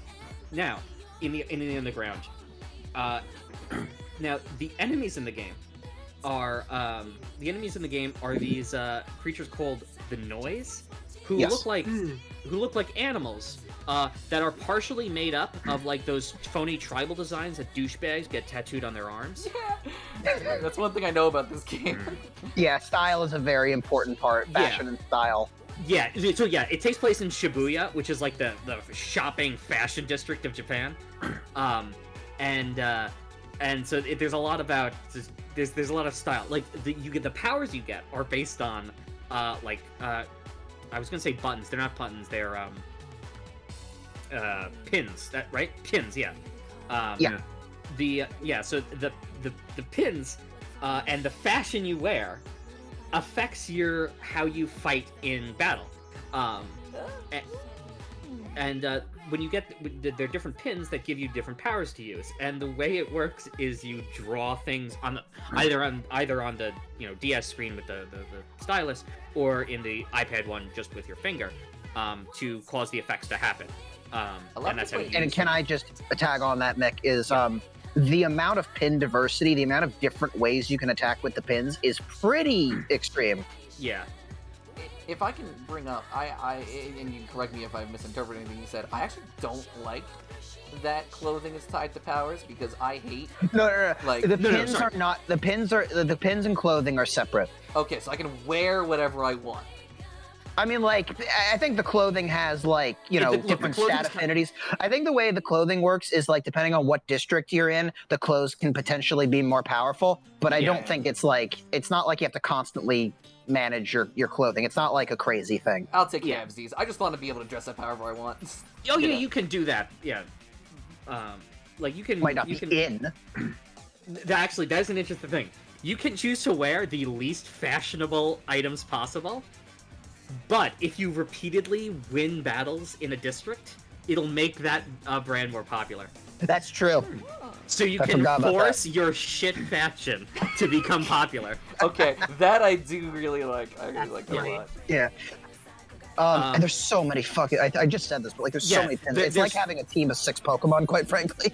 Yeah, like the pins have such different, like there's a lot of the play styles of this game there are so many different ones where almost all the pins will have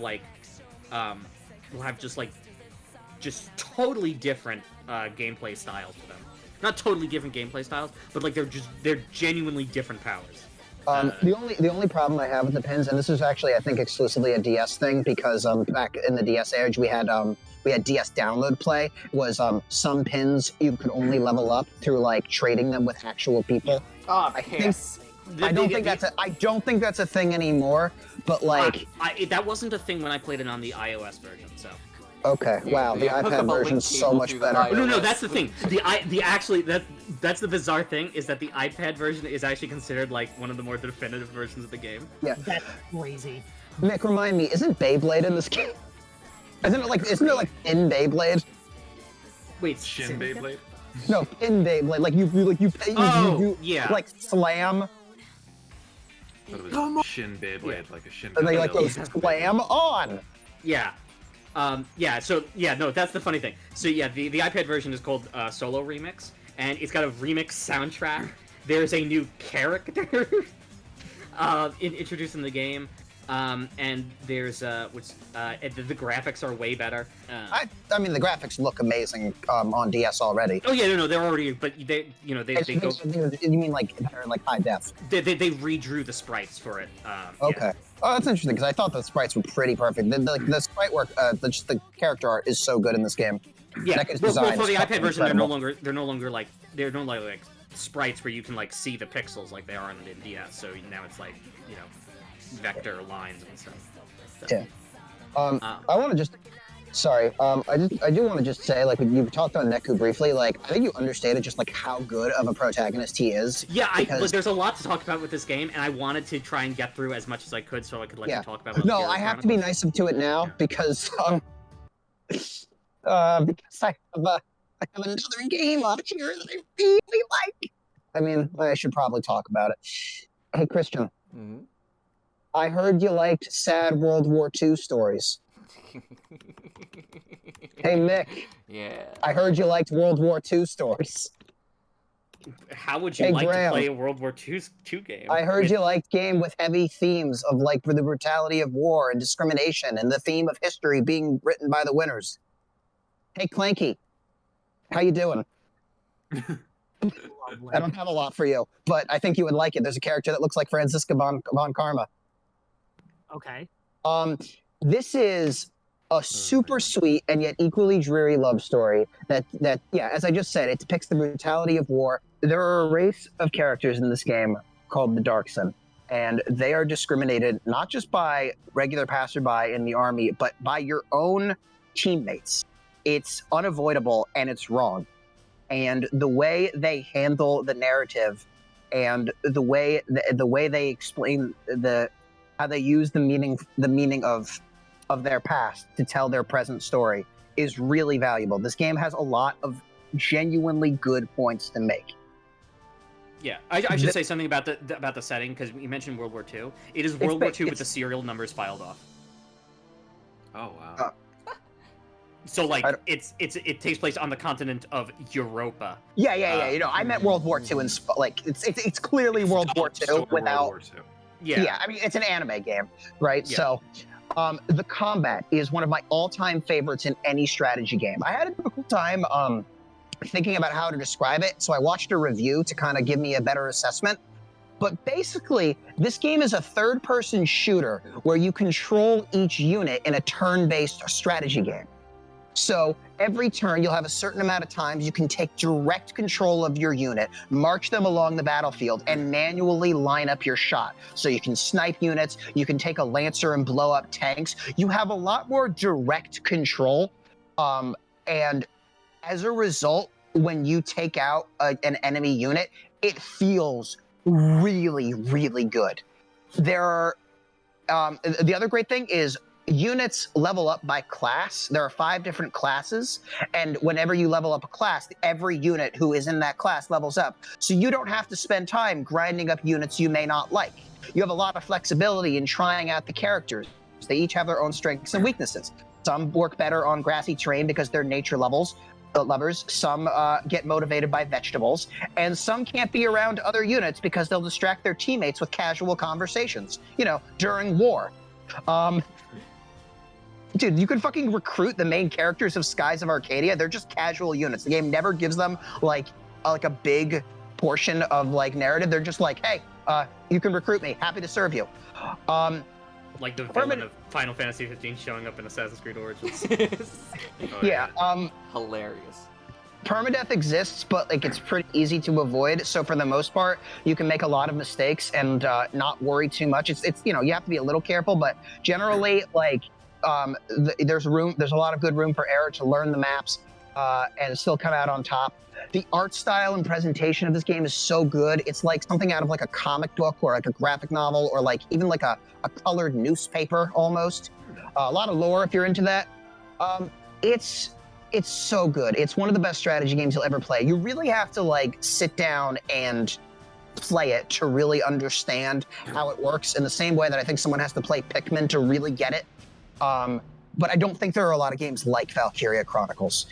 Maybe like, I guess like it's a little XCOM-y, but I think it's different enough to like feel unique to that. Yeah, this is one of my favorites. It's dope. Yeah, no, you seem really passionate about it. So. Yeah. Can I ask you a question about Valkyria Chronicles? Yeah, please. It's like a role-playing strategy game. Is that what I'm gathering from this? Well, like define role-playing. Like, I guess like my question is it similar to how something like, have you ever played Codename Steam? Oh my God. Yeah. That's what I was trying to avoid saying because like Well, no, because there's no, because Codenames theme is Listen. actually really good. It is like that, but I was like gonna there's say, no. listen, I think if no, I give you like Codenames theme, then fine. But to me, like if it's Codenames theme done right, then I think like I'd enjoy it. Yeah, Yes. that's what it is. Yes, Okay. like Codenames theme borrows a little more from XCOM than Valkyria Chronicles borrows from Codenames theme, if that makes sense. But like the same like controlling a small strike force as you advance along the map, taking out units along your way, having a set amount of turns in which you can control units, being Yeah, able to so, control like, some multiple times. Yes. I think mentioning this will help. The game kind of goes back and forth between sort of like an overhead mode where you're directing in a more of a sort of Fire Yeah, Emblem you get kind of way. you get like a tactical then- bird's eye view of the map, kind of. But then you can zoom in and take direct control of the character. Yeah, through your but actual it's like actions. Okay. but like it's even like it's like from the perspective of you're looking at the blueprints of an area, and then when you select the unit, you actually go into the map. Yeah, Okay. yeah, and there's sort of like a rock paper scissors kind of No. like what? No, not really. No, in terms of the fact that like some units are better than other types of units. That's what I'm saying. Not in the way that one is effective against another type. They each have their own skill sets. Like scouts have more stamina to move further and like find more enemies for you. Lancers you use for taking out tanks. Snipers you use for far away. But it's not like one unit beats another unit. That's not what I've heard from people talking about the game. Okay, I Yeah. played it. So Okay, I mean that's the thing. I haven't played it, but I have heard people talk about that, and they've mentioned that. I wouldn't say it's very rock paper scissory. I feel like it's a little more freeform than that, personally. Okay. All right, sorry. I've been gushing about this forever, but this is No, this it's is okay. probably This is good stuff. yeah. I was excited about this one. Yeah, good. No, I'm glad that we can be excited about games even this Yeah. far in. So, Yeah. if we're good to go to the vote, we're starting with Clanky still. Okay. You know, I've been interested in both of these games. Well, no, that's a lie. I've been interested in The World Ends With You for a while, but hearing Valkyria Chronicles makes me interested in that too. So I'm gonna go against my gut reaction and vote for Valkyria Chronicles. Wow. Nice. Okay. Christian, Come back to me. Mick. I have to say that The World Ends With You has one of the most banger soundtracks of any video game ever. I don't deny that. Calling Yeah, is great. Yeah, it's every track is absolutely. It's this weird sort of jazzy hip hop. I don't even know what to call it. It's just there's so many different Jazzy inspirations. hip hop. I know, but there's so much more to the inspirations in it. Like there's banjos in it. Okay, you know, Oh, it's wow. like Mick, it's really funny because I found out about The World Ends With You because of a song, the scrapped song that was going to be used in The World Ends With You anime, made by Ollie, the people who made the Beastars opening. okay. It's called Teenage City Riot. It's a banger. Okay. It's so good. Anyway, continue. Sorry, I just interrupted your vote. Yeah. So yeah, I'm voting for The World Ends With You. Of course. Graham. Between the two of these, I'd probably play World Ends With You first. Got it. Taylor. I think World Ends With You is great. I really do. There is one big problem I have with it that I'm not even going to go into since a lot of you seem to have interest in playing it, but I like Valkyria Chronicles so much more. It's not fair that these two are against each other because this is the only time Mick is ever going to put a JRPG on here, but it's Valkyria Chronicles via landslide. No, of course. And we're back to Christian.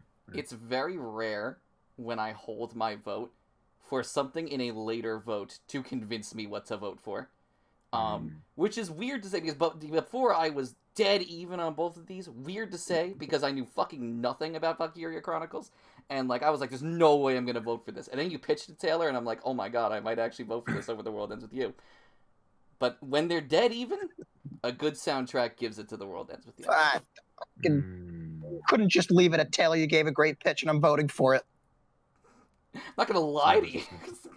I mean, Taylor. Why Taylor, not? You did It get a would good make me pitch, feel though. better. Also, Taylor, to be fair, this was very much a, we fight like gentlemen kind of around because I've got nothing against Valkyria Chronicles. I've always been interested in playing the game, but I've just not really had a chance to. I got it. Look, you No, it's almost all. convinced me to vote for any it. disappointment I face today is because losers round one for any game I like just doesn't look good right now. You almost convinced me to vote for a game that I had convinced myself like 2 weeks prior I was never going to vote for. So, like, But that's the an keyword impressive, is almost. That's an impressive pitch. So, let's see. We'll see how it does in the. You are Mwah. saying nice things, and I'm grateful. No problem. Mwah. Aw, it's great. All right, so Christian and Taylor are friends, Let's see yes, how they are. long. but Mick and Taylor are also still friends. Okay, so the next round is Kirby Superstar Ultra, which Clanky put up and Christian also put up, versus Command and Conquer Red Alert 3, which is a Graham pick. Who would like to go first? All right, Clanky and Christian, go I'll for it. first. Okay, Graham, never All mind. right, start now. Game has Tim Curry in it. Yes! Play the clip, Jordan. I'm escaping to the one place that hasn't been corrupted by capitalism. Space! Actually, Oh, the, this only, is I am- that the game. only thing I Yes. know about this game. Okay. You want to know something else about this game, Christian? What? There's J.K. Simmons in it. Graham, if it was in any Graham, other round, you you're- might have had a case. You're barking up the wrong tree. Look, I don't- Graham's. I'll buy whatever tree I want. This will help it. This will cares? help it in the next round it's in, probably. So Oh my god. Will it? maybe, Have you seen what this- round 8 is? maybe. This game was probably one of the first RTS RTS that I've ever really played.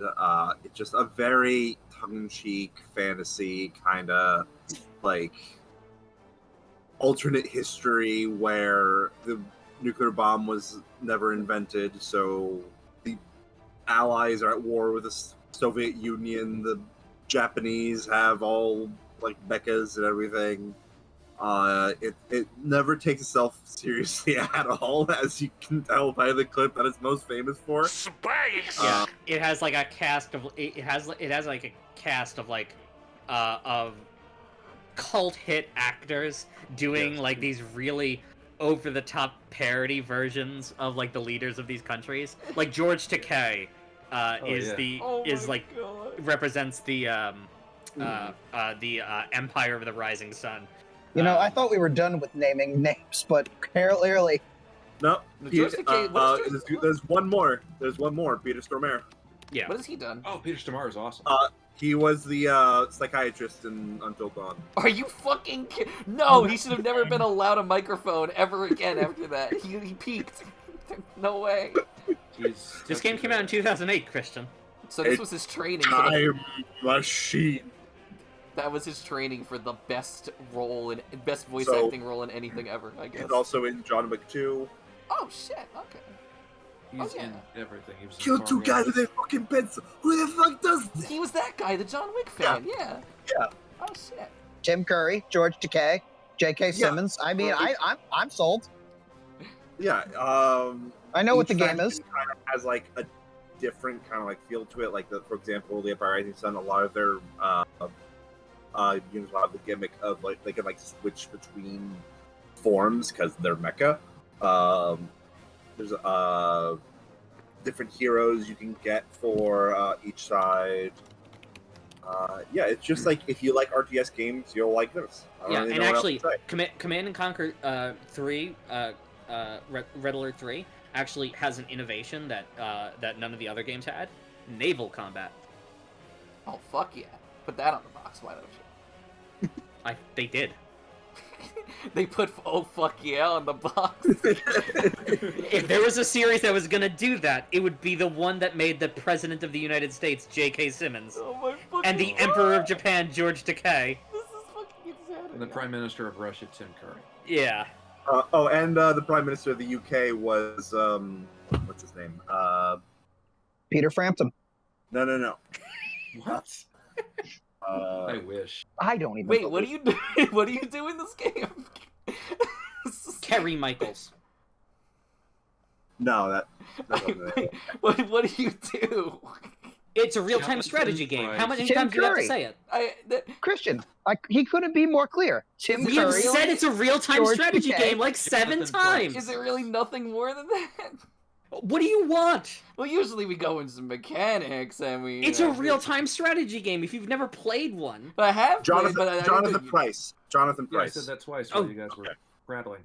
I think what Christian's trying to ask is what makes it unique compared to other real-time strategy That's games. thank you for wording it that way. okay, yeah. Mm. It doesn't do anything super unique compared to a lot of other, like, it does a lot of it did a lot of unique things kind of at the time, but a lot of those things are kind of standard in games now, like naval warfare, as being like really really specific. I mean, yeah, Graham, do you have anything to add about the gameplay?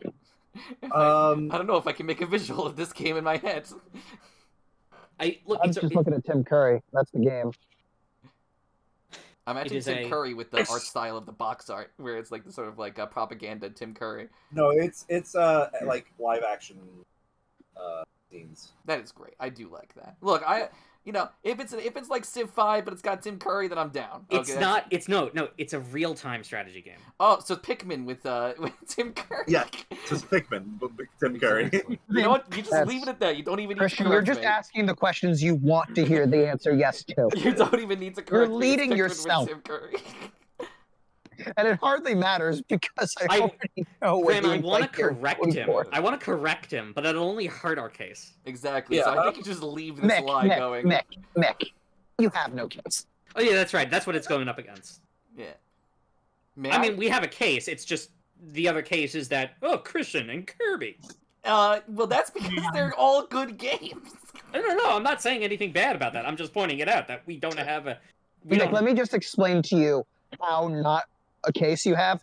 They put the remake on because it was that important to them that they get talked about now. The remake makes the original version obsolete, in my personal opinion. I agree. And I will say, I agree too, but I want to make a brief statement because I've been talking a lot, and Clanky, I want to give you an opportunity to take the helm. But I will say that this is, if you take out the 3DS duology, this is my favorite Kirby game, and I hold so much love towards this game in ways that I can't even describe yet, but you will find out. I just think this game is kind of phenomenal. It's probably, like, one of the most accessible Kirby games, and you're going to see why. So, like, do you want to take it? Also, I just want to say this is a remake, but it's a remake that came out on a system so far later than the original that this is a pass. It's We not don't like, need to go over the differences because it has enough differences to be counted. You know, it's kind of obvious. Kirby Superstar Ultra is essentially a bunch of games in one package. Kirby Superstar on the SNES was like 6 games in one, and I believe this one is, hold on, 1, 2, 3, 4, 5, 6, 7, 8, 9, 10, 11, 12, 13, 14. And granted, not all of those are super substantial, but each one of them there is fun to be had. Like Spring Breeze is like your generic like Kirby adventure. The Great Cave Offensive is like this. It's like a Metroidvania, right? If I remember Yes. correctly. It's Yeah, it's like a more it's- streamlined kind of like a Metroidvania where there is a general direction you are going, but each little area you go into has so many It's doors to Pikmin walk too. in. Yeah, in some ways you could say it's like it. And Or it also treasure. It also has Milky Way Wishes, which is like an extremely like well made game. That's probably Like, the best one. Yeah. Well, it's that one probably- has the item system from Metroidvanias where you get copy abilities and then you keep them forever. So Yeah. you can just be like, I'm not feeling fire right now. Let's go yo-yo.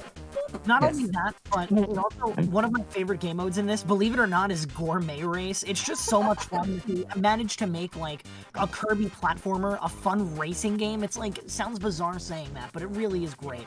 And I'll like, give you this, Clanky. If either of you will for it, Gourmet Race soundtrack should be the track that plays during this because it's oh yeah, no, I think it's the most iconic from this game for sure. Really quick, I wanted to talk about like the other unique things about this game. Like, didn't Revenge of the King originate in Kirby Superstar Ultra? Yes, Revenge of the King and Meta Nightmare Ultra are both big games that were released in Ultra, and then Helper to Hero and True Arena are smaller arena-based games that were introduced in Ultra.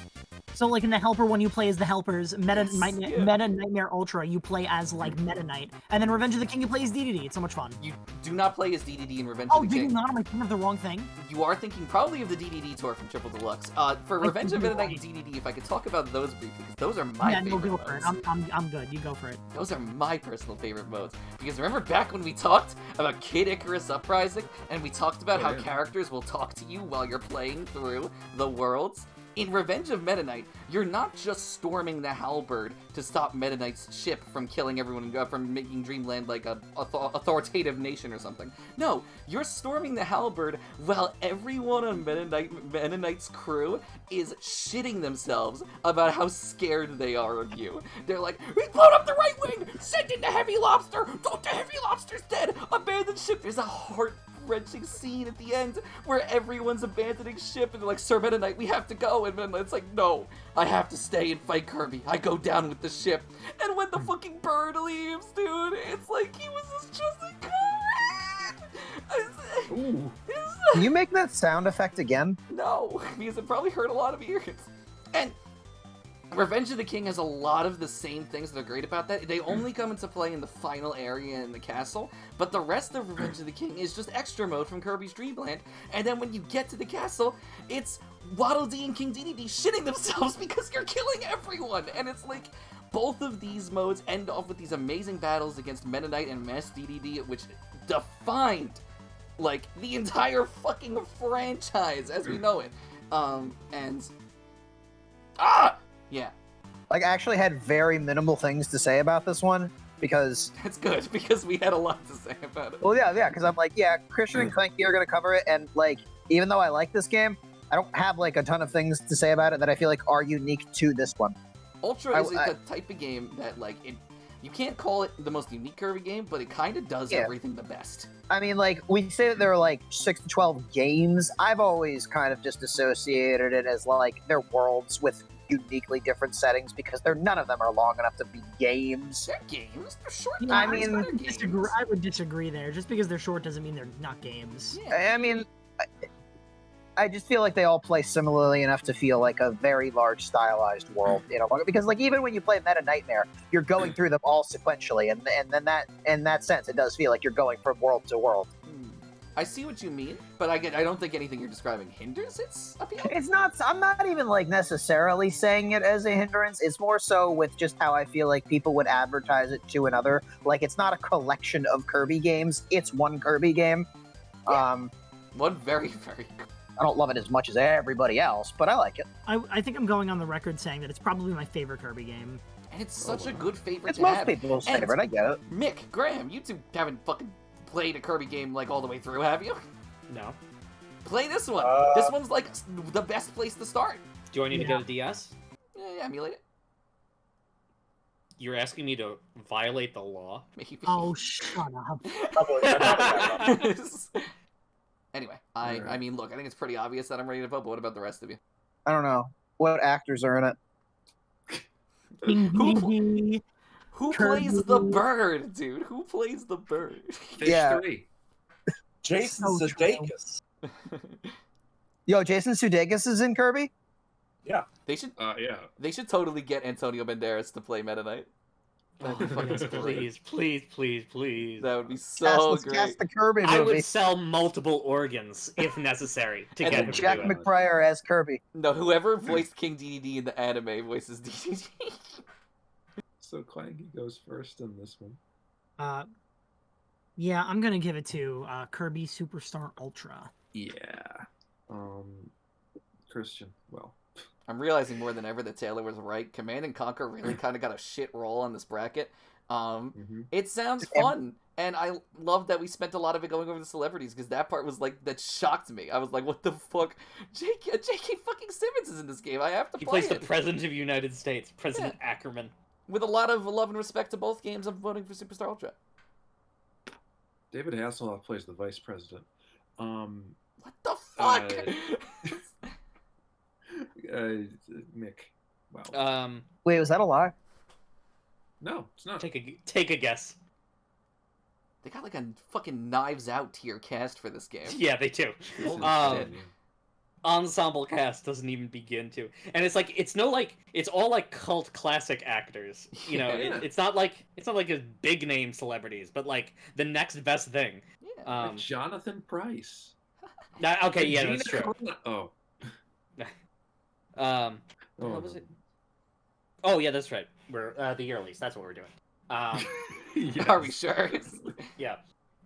So, in suggesting who should play King DDD, I was gonna suggest possibly were he still with us, Norm Macdonald, God rest his soul, Yes. would be an amazing King DDD. Yeah, I'm King DDD. Yeah. Yeah. Can you get me out of this ball? Not Burt Reynolds as King DDD. Ace callback, man. Command and Conquer, Red Alert 3. Yeah. Graham. Command and Conquer. Taylor, you break the tie. You know what? Mick convinced me. Daniel Craig should play King DDD. Oh. Daniel Craig? Yeah, as soon as he said, I don't know, as soon as I thought of Benoit Blanc's voice, I'm like, yeah, he could do DDD. That's not what I said You at know all. what? I want to see Daniel try. That sounds fun. Like, Good you job, know, Daniel. if Chris Pratt can play Mario, I think Daniel Craig can play DDD. Daniel Well, Craig look, can just do because they about can doesn't mean they should. I vote for Kirby. it. Okay. 3 to 2. Yippee! All right. So now we have Persona 4, which both Graham and Taylor put up, against my wild card pick, which I think a lot of other people would have also put up had I not put it on here, which is Super Smash Bros. Brawl. Who would like to go first? These matchups, man. If no one else wants to, I will. I mean, I will too, to be honest with you.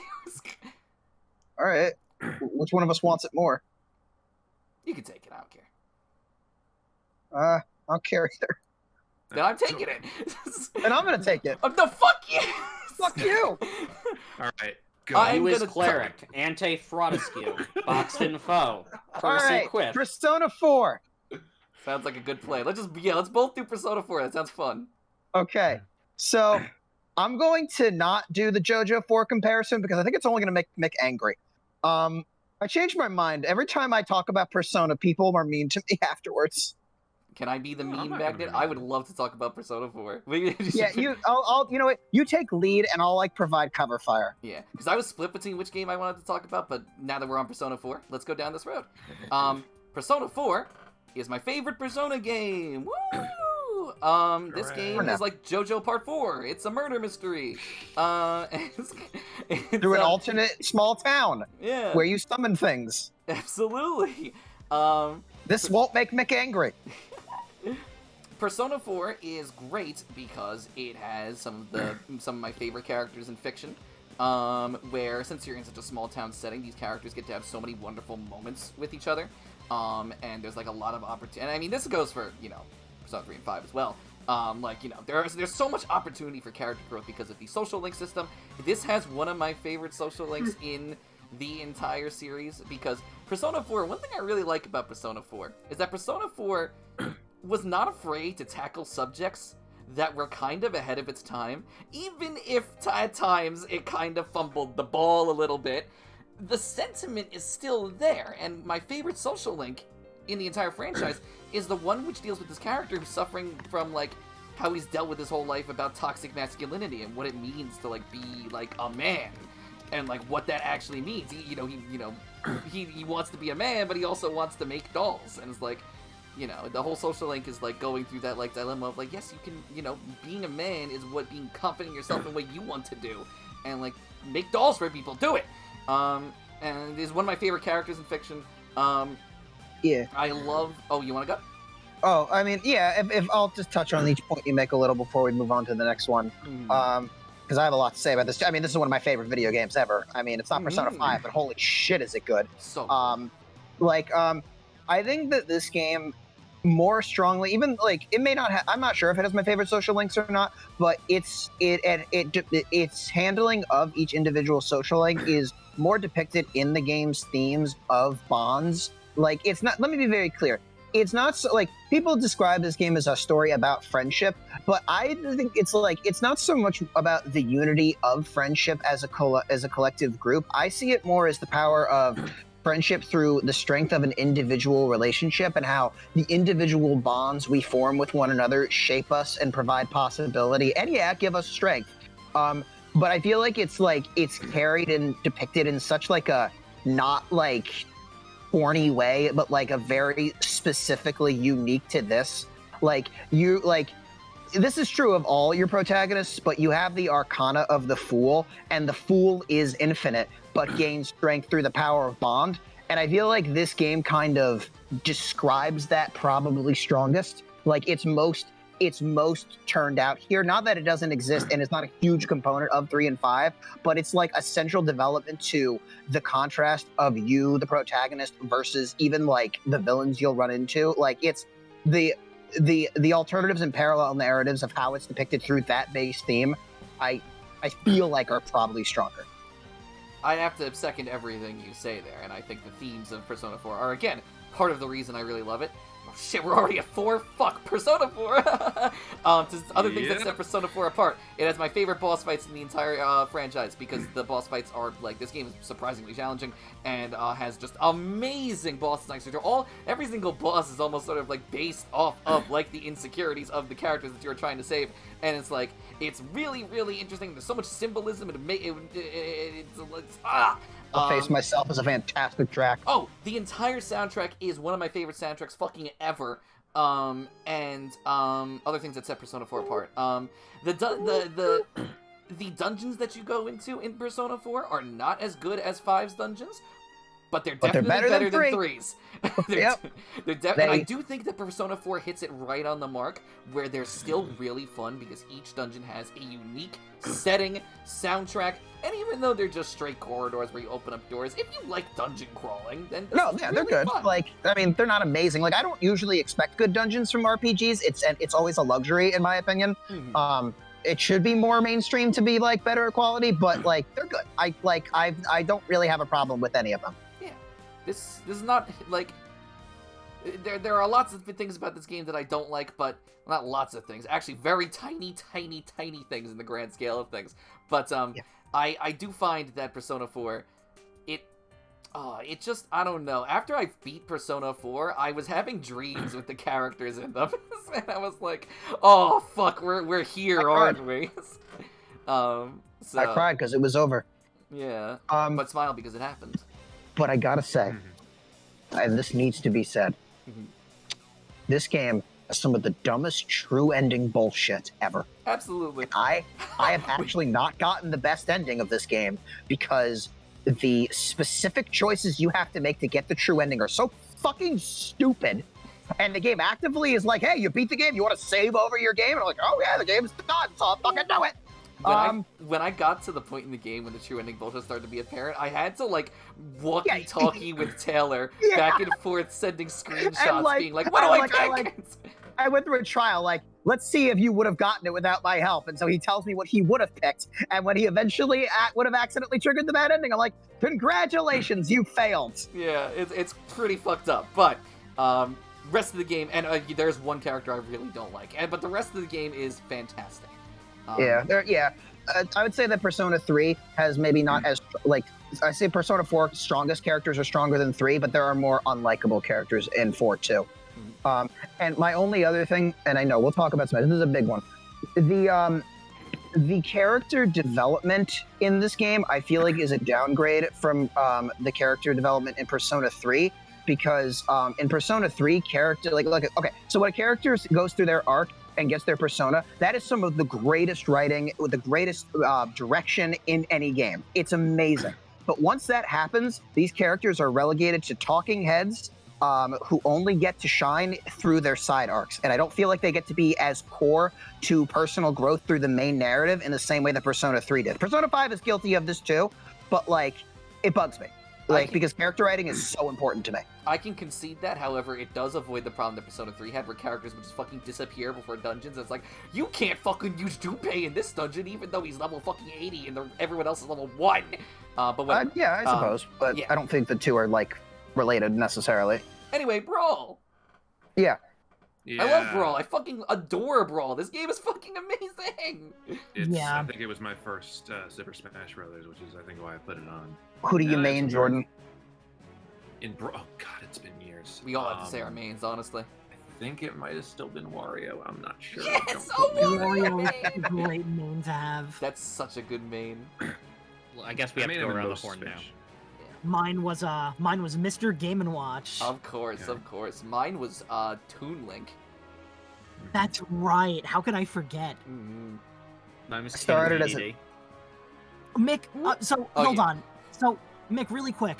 It's come to my attention that, like, in every group of friends that play Super Smash Brothers, there's always the King DDD friend. That's true. That's Only actually ever plays true. as King DDD. So I must ask, are you the King DDD friend? He's at least a secondary main in every Smash game for me. Okay, fair enough. You're the He's King either- DDD guy. He's either my main or my second. Okay. Yeah. But Like, incidentally, I remember Kyle once. I forget if it was Kyle or just another one of my friends referred to me as the fifth. What's going on in the top 5 King DDD players in the world, but only because there's not many King DDD players in the world. They're who are about good 8. at King DDD. Graham? I started maining with Snake, but I kind of transitioned to Pit towards the end. I think I was a Pokemon trainer main. Yeah. You all had some great mains, And- honestly. And so here's something that I want you guys to take away from what we all just described. Most of the characters, and not all of them, but most of the characters we just described were Brawl exclusive. Were Brawl newcomers. Yeah. Because I think that the newcomers to Brawl were the strongest newcomers at that point. I like the. I think that in the context of when it came out, Brawl has the strongest roster in any Smash game. It also has Absolutely, the like- most imbalanced roster out of any video Yeah. game. When I saw Pokemon Trainer and how that character worked, I lost my shit. Like that one thing got me excited to play this game, and I was only like lukewarm to Melee because everyone like handled it with like an extreme layer of seriousness that like is what irritates me about like the modern Call of Duty fan is like people are angry Smash players and people are Fox only Smash players, but like Brawl like depicted this layer of like fun and charm that like I just didn't get from Melee. The Subspace Emissary. It's We great. talk about how Ultimate is the ultimate crossover, but the ultimate crossover happened in 2008, and it was here when the characters were hanging out in cutscenes. Captain Falcon was murdering Pikmin, Meta Knight and Lucario were testing each other's auras, Wario was turning people into trophies like a dick. The cutscenes are so good! I think my favorite cutscene is when what was it? It was King DDD frees Bowser from his trophy. And then he attacks DDD, so you fight Oh, yeah. Bowser, and then DDD's like, alright, I'm gonna untrophy him again, and he does the exact same fucking thing. And he just hits him in the face like, fuck you, Bowser, you stupid bitch. My favorite cutscene is when Olimar's like throwing all the Pikmin at like a giant Rob, and then Captain Falcon comes out of nowhere and fucking kills every single one of them. Yeah. So can I actually say my favorite cutscene is, and this is something that I kind of wish that I was a little bit younger when I played Brawl. Because one of the things is that when you get older and you follow the news of Smash, the announcements of the new characters kind of lose a lot of their magic because you're not discovering that they're in the game. Yeah. Like when I played Melee, you know, I would unlock a character and it would be like, who is it gonna be? Because I don't know who else is in the game. This Shadow certainly doesn't look like Luigi. I kind of wish I didn't follow the news about Brawl, and that they didn't include these characters on the back of the box, because had I gotten to the fight with Taboo, and then the cutscene where Sonic the Hedgehog appears would have been the most mind-blowing thing in the universe. Yeah. No. That shit was insane. And you know what? I'll be the only fuck person in the Maze. fucking room to say that I like the Taboo fight.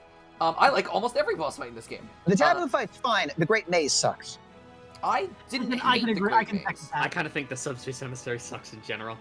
Wow. We're all in different camps here. I mean, It just Listen. in terms of gameplay, like I love the idea of the crossover campaign, but the gameplay is garbage. I don't think apart it's from the boss garbage. fights. I think it's mostly a beat 'em up. I would say that the level design could be a little more Nintendo-y. What level design? You know, the levels that you're in. You know, It would make- be nice if the levels were based off of like actual like crossover properties instead of just like dank wastelands, evil caves. Yeah.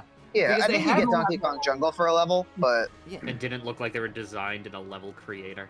Because the boss fights really carried the weight. Like, the Mother 3 fan service? Like, come on! Like, it's amazing. Rayquaza.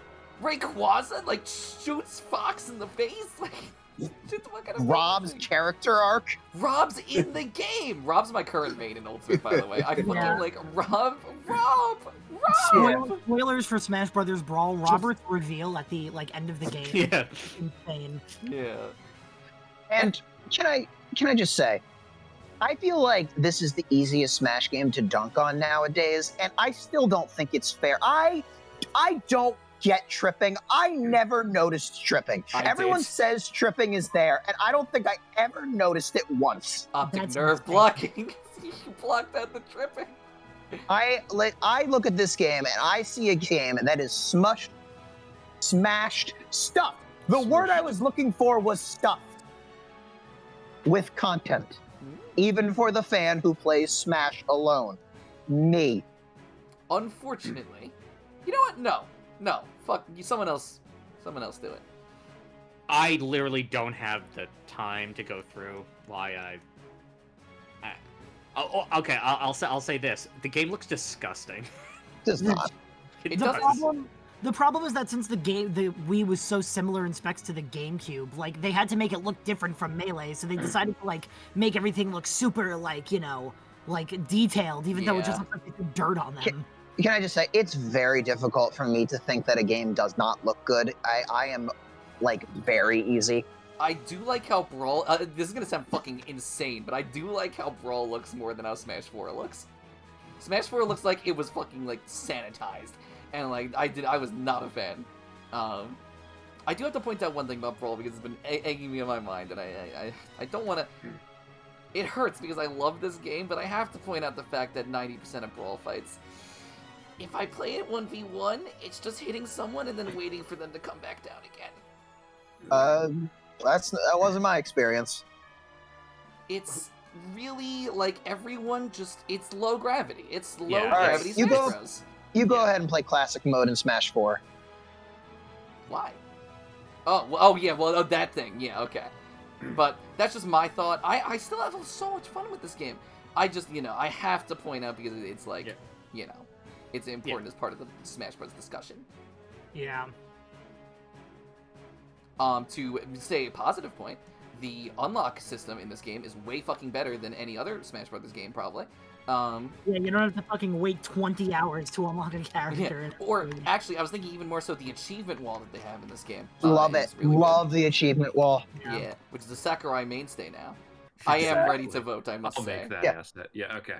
Clanky, you go. I mean, listen, I'm sure I'll play Persona 4 one day. I'm voting for Super Smash Brothers Brawl. Cool. Christian. I don't think I've ever in my life been more hurt by a vote because these two games, this could go either way. Whatever happens now, No. if these two games go up against each other again, I might change my mind, to be honest with you. Oh. But as of this current moment, with much love and respect to both games, of course, I'm voting for Persona 4. The one that isn't Jordan's wild card. Got it. Okay. It's me crying. Don't cry. No, that's what I do. I'll cry. That's a Um, threat. Mick. I don't know, dude. A game I don't like versus a game I don't care about. Really, I chalked you up as a bigger Brawl fan than I thought. No, I knew immediately that Mick was going to be like this. He didn't heart react when Jordan put it on. Look, I just. But that's the other thing. I don't hate it. I just don't have the energy to like it. Mick, can I save you some time?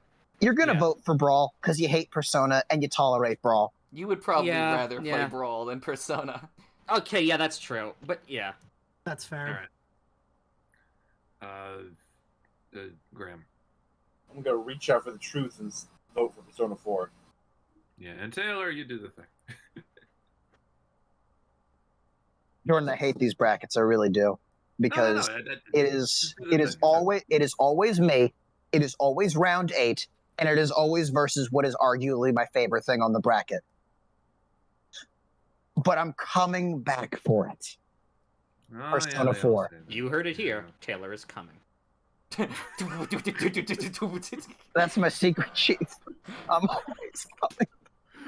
Oh Yeah. no! I may come. I may come. Losers round 1. Spore versus Castle Crashers. The voting order is shifted. It is now Christian's turn. All right, everyone. All right, everyone. Say goodbye to Mr. Frog while you have the chance. Say goodbye to... You lived a Why long do you life. still have this? It's very, very easy to find my old Spore account. It looks like an A24 monster. It's Mr. He Frog. does, yeah.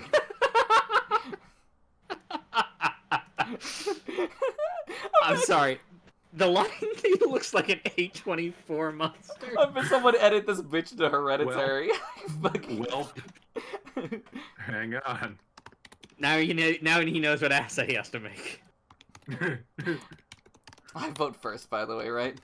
Yes, you do. You know what? I don't even want to decide because these games are also incredibly close together to me, so I'm gonna pass for now. Oh, okay. Even though I know what's gonna win. Mick. Spore was a disappointment to me, but at least it didn't make scatological jokes. I'm voting for Spore. Fuck yeah! It's not gonna be a 4-1 if I do vote for Spore. But Mick, it also made jokes about the other kind of scatting. Skip it up. Skid about the bottom. Oh, I saw a video where a guy hooked up. I saw a video where a guy hooked up like a contact mic to his ping pong table, and then set it up so that every single time the ball lands, it'll play a random Scatman voice clip. Oh That's my God. hilarious. That's so Perfect. fucking cool. All right, Graham. Castle Crashers. Taylor. Castle Crashers. Clanky. Castle Crashers. And Christian, I skipped. No, I skipped somebody else, right? No, it was Christian. Yeah, He wanted to come back to him. As I said, Yeah, right. I'm not gonna let this be a 4-1. Let's give it to Spore, everyone. All right, 3-2, Castle. And then Crashers. take Mr. Frog out in the back and shoot him. Okay. Mario Kart Wii versus Fallout 3. That's cute. Starting with Christian, not Clanky. I will That was be- the fact that Oh. you had to choose Christian was depressing. It was. I'll just change my name to Luigi then. Will that make everything okay? Speaking of Luigi, Mario Kart Wii. Yeah. What an amazing segue. Yes. Mick.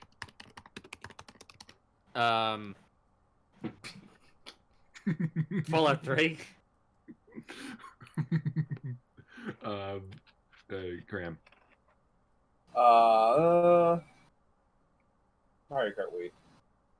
Taylor.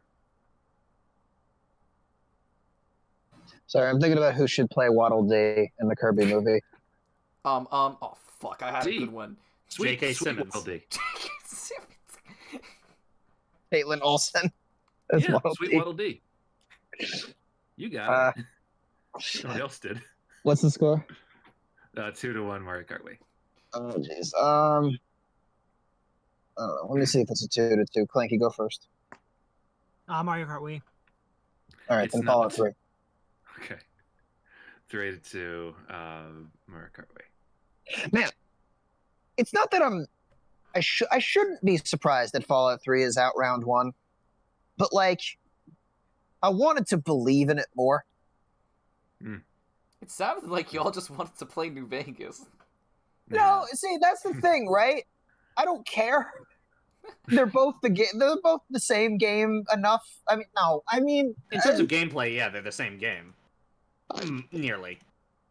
the only thing is when I go to New Vegas. Whereas in Fallout 3, there's a percentage chance that my speech skill will work. In Fallout New Vegas, as long as my speech skill is high enough, it will always work. And I have choices for all of my skills. And that just means there's more dialogue. And I like it. I like that. I think that's cool. Left 4 Dead versus Valkyria Chronicles. Listen. Christian, unless there's other notes to be had. I will vote for Left 4 Dead, but I will not be I- that upset if it loses because I will get to talk about Then Left 4 vote- Dead 2 next year. But then you can vote for Valkyria Chronicles because it doesn't matter. But Taylor, I definitely probably would like Left 4 Dead more. I'm sorry. Well, you haven't even played it. Well, you have to make assumptions in the yearlies. If I just rank every game, I haven't played it. I should do the grand all philosophy. like of your, that. all of your. All right, whatever, man. Do the It's- grand it's- philosophy. I played Left 4 Dead. I haven't played Valkyria Chronicles. To grand You, philosophy. when has that ever? When has that ever stopped you? Now, first time for everything. I mean, I don't want to say he's got a point, but like, Then don't. because he doesn't. I think I would like Left 4 Dead more, and that is that. Anyway, continuing onward. Mick. Valkyria Chronicles. Okay. The plot twist no one was expecting. I figured you might have done that. You said you seem very hot on the game. It is a good game, from what I've heard from Taylor. Graham. Left 4 Dead. Taylor.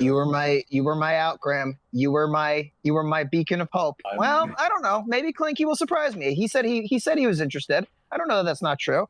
But Valkyria Chronicles, it's 2-2. There's still a chance. So is it my vote? Mhm. Listen, like we're most definitely going to talk a lot about Left 4 Dead 2, like next Yearlies, right? Yeah. So you know Right. what? Why not? I'll give it to Valkyria Chronicles. That's the attitude. That's my boy right there. But we hold no fucking What are you bars drink? What for are you Left 4 drinking, Dead Clanky? 2. I'm buying. Water. Good Yeah, answer. Command and Conquer Red Alert 3 versus Super Smash Bros. Brawl. Will Tim Curry take down my wild card? And will I No. be okay with it? No, he won't. The thing is that I actually love Tim Curry, and I would be fine if Tim Curry took down my wild card. Yeah, but we So- just cast Waddle Dee, so the stakes are different. All right. Christian votes first. Super Smash Brothers Brawl. All right. The Mick. Come back to me. Graham. Command and Conquer. Taylor. So maybe cut this out, but and I'm being serious, maybe cut this out, but when I listen to the main theme of Brawl, I think about the songs we used to sing at Hebrew school, and I can't make out exactly what the lyrics of the main theme are, but in my mind it sounds like a Hebrew chant. Manishkana. Hebrew. bit. That is an Ooh. interpretation I have not heard before, because I am much more familiar with the one that was on YouTube for a while, where it's the Brawl opening theme, but if you turn on the subtitles, it's just like they come up with these nonsense words that you only hear when you listen to, like, oh, me mama, pee, like something stupid like that. So I think the Brawl theme is my favorite theme, Yeah, by the way, it's great. of Smash games. And it's also my favorite Smash game, so I'm voting for it. I'm a World of Light stan. Awesome. So Not the mode, I hope. Clanky. Super Smash Brothers. Oof. And Which Nick one? Foster. So it doesn't matter what I vote for. It's 3-1 a Brawl. Okay, yeah, I'm voting for the other one. All right. Tim Curry. Tim Curry. Yeah, Red Alert 3 is escaping to a place that hasn't been corrupted by capitalism. Spice! So that's what happens to all the losing games. Star Wars is still on. They get ejected into Well, space. will it still be in a moment? Call of Duty Believe it or not, World I hope War versus Star Wars: The First Unleashed. The voting Taylor. order has shifted. What are you going to vote for? I'm voting for Star Wars. It's not close. Yes. We'll get to. I'm sorry. I know you have an Next. order, but he asked. Okay, yeah. Call of Duty World at War. Graham. Star Wars. Yeah.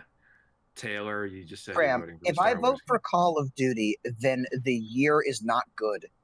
Wars. It's gonna happen one year. It's gonna The happen. year is great. I don't even know why I made a Tony the Tiger reference. What was the glad you point did. of that? We're losing our minds. It was funny. Was it funny? I don't think it was. It I- was to I me, liked it. yeah. I didn't Yeah. laugh, but I appreciated it. Okay. I'm laughing. Taylor, I assume you're still going with the voting. I'm for laughing about- Yeah, no, yeah, it's Star Wars. All right, Clanky. This is actually kind of tough. See, the thing is that I've never played The Force Unleashed, so I think I'm gonna vote for World at War. It is all tied up, and it's down to Christian. I really like Nazi zombies. Call of Duty World at War. 3-2. I want you to know, Graham, if this was Gears of War 2, I would have voted for that also. Why do you hate Call of Duty so much? I'm not saying I like, don't have time. And if I tell you, you're not going to agree anyways. Okay, fair enough. It's a war game. It does war things. You know. I don't know what the hell voice that was. I'm sorry. Yeah, I was gonna ask, but now I'm glad I didn't, because it turns out you didn't have an answer. He was doing like a pseudo angry video game nerd. Yeah. What were they Mickey Mouse. What were they Games thinking? of poopy ass sticks. Dicks. Yeah. Covered in feces. Yeah. No More Heroes versus off. Hey, Nick. Oh, I'm going first? Yeah, no. Oh yeah, I because guess. No More Yeah. Heroes. Come back to me. Oh, so you know you're not. Graham. No More Heroes. Yeah. Taylor. A little surprised that this is tough for Mick, but it's not tough for me. I don't know what when I'm we're doing. here. I don't know why I just said that either. Clanky. I'm voting for off. Okay. Christian, I assume. Let's give that off that sweet 3-2. Or 2-3, Which means because it off will have comes 2. down to 2-2, and Mick to break the tie. No More Heroes. I Okay. don't know what happened. I was like, wait, does Mick not have interest in playing this? Yeah, no. Look. I don't know what happened to me for that moment. In that moment, I think I lost my mind just a teeny little bit. You don't have to be that mean off. You can be only a little mean. No. There's nothing against off. It's just, you know. Look. Have you seen its gameplay? Have you seen me? That's fair. That's absolutely fair. I mean, The World Ends With You is up next. So actually, never mind. Fuck you. That doesn't have the. It's got very different gameplay. No, I know, it's not turn-based. It's an action RPG. But man, is it going to be tough. Viva Piñata, Trouble in Paradise versus The World Ends With You. And Jesus. the person who put up both games has to go first, I think. Come No, he back doesn't. to me. No, he doesn't. The round ends with Mick, apparently.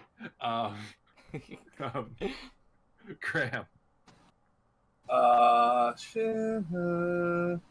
You know, I feel like if you tore open my chest right now, you find candy inside, so I'm gonna vote for Viva Piñata.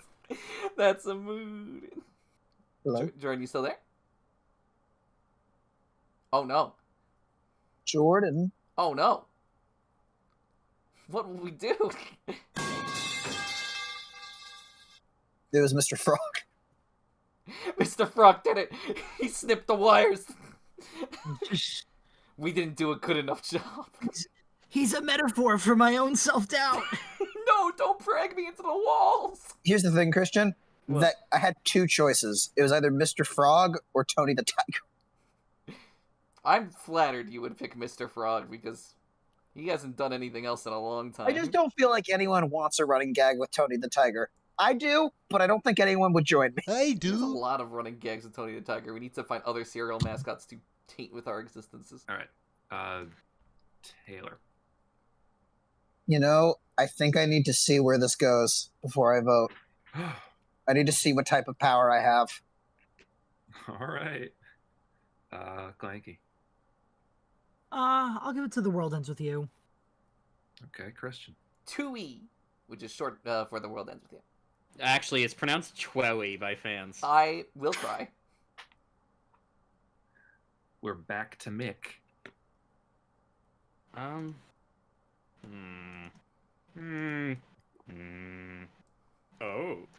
I've decided. It's The World Ends With You. I love this bit. I really love this 3-1. bit.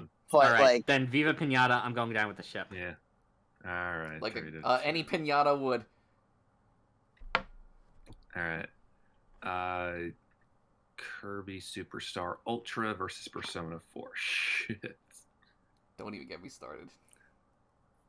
Starting with Mick again, unless. No. I Okay. Kirby Superstar Ultra. Graham. I am voting for Persona 4. Taylor. Persona 4. Clanky. Kirby. Christian. I need to make something very, very clear that I said earlier that I love Kirby Superstar Ultra to such a degree that I could not tell you guys why yet. I didn't have Persona 4 as one of my entries. Persona 4 was in my entries. It was number 1. I think number 1. there is a chance that I may like Persona 4 more than everything on this entire bracket. Whoa. But when I had my entries set, I then realized I forgot Kirby Superstar Ultra. I don't know if I like Kirby Superstar Ultra more than Persona 4. And I would have still included Persona 4 in my entries had I not wanted to talk about Spore and Castle Crashers so badly. But at the end of the day, I kicked Persona 4 off to make room for Kirby. So and we all make bad choices sometimes. That's okay. This is really, like, Persona and Kirby, they're both in the same boat here, but this is really, like, this is the last chance for Kirby to win a bracket and get on the big bracket at the end of the day. This is Kirby's last chance. If Kirby doesn't win this bracket, there are no other before games. You make your vote, you're saying that if Kirby wins here, it's going to go, it could make it far? That's... If Kirby wins this round, like this round specifically, no, this bracket, this overall bracket, is Kirby's last chance to make it onto the big bracket at the end. If Ultra loses, there are no other Kirby games that will make it. Personally, I think it has a better shot in losers. Personally, Ultra. Okay. Okay. All right. Okay. I cut out when he didn't finish personally, so I heard Person Ultra. Person Ultra. Person Ultra. That's my, whatever. All right. Star Wars The Force Unleashed versus Super Smash Bros. Brawl. Voting order shifts. It's now Graham. Star Wars, nothing but Star Wars. Of course. Taylor. Smash Brothers Brawl. Exactly. Clanky. Super Smash Brothers Brawl. Christian. Dude, they put fucking Lucas from Mother 3 in this game. It's fucking Brawl, dude. It's Brawl. Mick for posterity. Star Wars. 3-2, Brawl. Valkyria Chronicles versus Off. Be nice.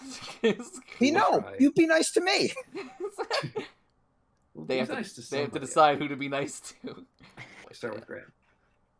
Remember when I took away his wanting privileges? Yeah, that wasn't was very great. nice. That was a classic. All right, Graham goes first. Someone's got to vol call all this Chronicles. I don't know. I love how Yeah, the best part about that was how non-committal it was. You Yeah. gave up. I'm sorry. loved Was that. it someone's got to vol call this Aria Chronicles? Yeah, Oh my go with that. Oh. Giving up has a chance of just doubling whatever comedic output you would have already had. All right, Taylor. Hang on. Just writing this down for later. Oh, I see. What is it, Graham? Grand file, yeah. I don't know if it will be, but it's so... Only way to find I out. love it that I want this to be a thing. For those of you who Because the don't thing know, is, I don't think Graham was trying to make it one. I think Graham just was so committed to the bit in that moment. He wasn't thinking about the consequences. The Graham Oh, files wow. are the collection that the FBI have of various bits that should make no sense whatsoever, yet they exist. Graham, my goal in life, my life's work, is to collect 100 Graham files and then go on stage and read them like slam poetry. I'm going to never Oh my talk to you again after 99. Then Graham would just die if you did that. He's like, All right. Graham, Well, yeah, that is we an call it absolute the- power move. The show is called The Assassination of Graham Last yeah, Name. you get arrested for murder. by You the asphyxiate cow, him. by the coward Taylor last name. Let's cover Taylor Taylorson. We've married each other and changed our last names to last name.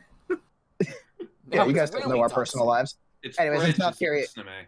It's Valkyria Chronicles, but well done, Graham. Yeah. The Clanky. Can you skip me for now? Absolutely, Christian. I am happy that Off was able to crawl its way out of round 1 by a hair. I knew Off wasn't going to do very well. And I am aware of the fact that and this is the thing about the Yearlies, if the Yearlies had different people, things would go way differently. Isn't that a statement for every entry in every year of every bracket? Yeah. So, a different configuration of people, I could absolutely see Off making it to, like, the final round, but I understand y'all's apprehension of the game, and I will solemnly but knowingly take Off's losers round 2 position and vote for it. Okay, Mick. Valkyria Chronicles. Clanky for posterity. What's the... It's 3-1. 3-1, Valkyria Chronicles. Okay, I'll give it to Off then. I respect. Okay. I'm very happy it was not a 4-1. 3-2, and Off is off the bracket. Off. You were waiting all fucking bracket to make that joke, weren't you? I really was. 100% he was. You know it. Yeah. It's like an up kind of name, you know? Yeah. If only we could just do. Oh wait, multimedia. did someone make the Office off the bracket joke? I've been saving it. Yeah, Jordan made it. Sorry. Fuck. You know what? You have your chance. If you don't take the opportunities when they present themselves, you'll miss out. There's a sci-fi channel original horror movie where a bunch of giant snakes in a Wild West town, and there's a scene where there's just a bunch of bystanders looking at each other, and there's the town prostitute and a bunch of like cowboy types, and one guy looking around like, what do we do next? And one guy's going, well, I know we're all thinking it, but I suppose I gotta be the one to say it aloud. We tie the dynamite to the whore, leave her in the street. When the snake comes to eat her, kaboom! End of story. Sick, twisted son of a... and so I just think, I'm thinking, why don't I say it? I know we're all thinking it. I say it. Anyway, Viva Piñata Trouble in Paradise versus Mario Kart Wii. Two titans. Exactly. Starting with Graham. I'm letting the candy win. Listen, if you crack Graham open, there are Graham crackers inside. There are no graham crackers in piñatas. No one's gonna eat a graham cracker in a piñata. In Viva Piñata, there's a piñata with pancakes inside of it. That's awesome, though. Oh my god. All right, then you eat them. Viva Piñata. Yeah, the flap yak. All right, Taylor. Listen, I'm still a little unsure if I should have voted for Heroes over Cartway, so I need to make sure Cartway gets a little further, even though I have to go against the marvelous majesty, the marvelous Mrs. Viva. Yeah. Clanky. Mario Kart. Christian. Mario Kart Wii. Can I be honest with you, Mick? I thought he was going to go with Viva Piñata. Me too. I fucking love Mario Kart Wii. Was my favorite Mario Kart for like most I thought of my Christian life. would say Viva Piñata. I did. Do you want to take it back? No. Okay. But thank you for asking. And Mick, you're voting for Viva Well, Piñata. I'm just gonna take my Pret's tail and Mac a raccoon and go home then. Looks like and your SARS gorilla. Yeah, my SARS gorilla. Looks like Viva Piñata Trouble in Paradise is Viva Piñata Trouble in Paradise the bracket. What? What? What? That's the equivalent of just like taking a name and then. Do you know how hard Yeah, it was? exactly. Do you know how hard it was to say that without? There's no end to that sentence. That's just taking a name. Do you know how hard it was to say that without dying laughing? I tried so hard. Really? Yeah, because That I was like, broke oh, you. instead let's just replace off with Viva Piñata. It's genius. No, I'm not ready to go. Persona 4 versus Castle Crashers. Graham. I think Castle Crashers is fun. But I'm voting Thanks, for Graham. Persona 4. I'm glad you think it's fun though. That's good. Taylor. I need to admit something. I do really. I just played Castle Crashers for the first time for this bracket, and I'm really, really glad I did. But can I be really honest? I'm not positive I actually played it. Mm. I like. You want to run that one by me again, Chief? I know what I said. The entire experience feels a little like a fever dream that I kind of drifted through. It's like you play with 3 other people who know the game so well, and then there's me, and I feel like the chaos of the multiplayer is like so extensive that I'm almost like not sure if I was a participant so much as I just drifted along and gave people money. I definitely had a good time, but there were a lot of moments when I'm like, is this like a really good combat system, or am I just enjoying playing a game with friends?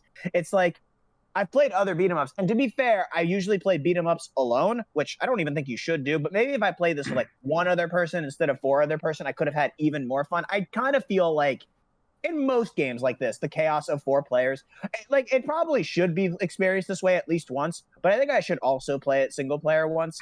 It's just like, it's just crazy to me. It's like I already don't remember most of the game, and every time Christian's like, "Oh, great boss fight!" The boss fight's dead because Kyle maxed his entire stats and magic and just like 3-shot everything, and like, Yeah, I had the same experience playing it with 1 other person. So, I'll be honest, I mean, I guess, like, the experience, like, it can happen, because, I mean, some characters are just higher tiered than others, so it just ends up being like, oh, you know, fucking whoever's playing as the Eskimo is just gonna win every single arena battle because they're the best. But, yeah. like, I guess it's like, I don't know. It's hard for me to talk about it from a beginner's perspective because it's been so long since I've been a beginner. Yeah, no, I like, don't get me, Christian, do not get me wrong. I think you know I had a good time. Mm-hmm. But Graham didn't buy the bomb, so Persona 4.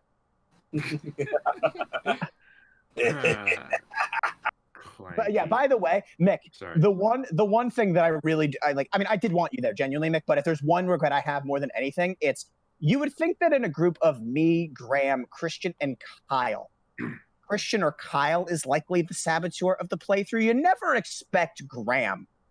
yeah, Graham was the best. I love Graham in that playthrough. Buy the stick, Graham! Buy the stick! I just fucking stole gold. You're like, hey, can I just get like 1 gold? I just stole. Yeah, you stole it. Oh, yeah. I mean, yeah. Oh my god. Clanky. buy gold! Buy gold!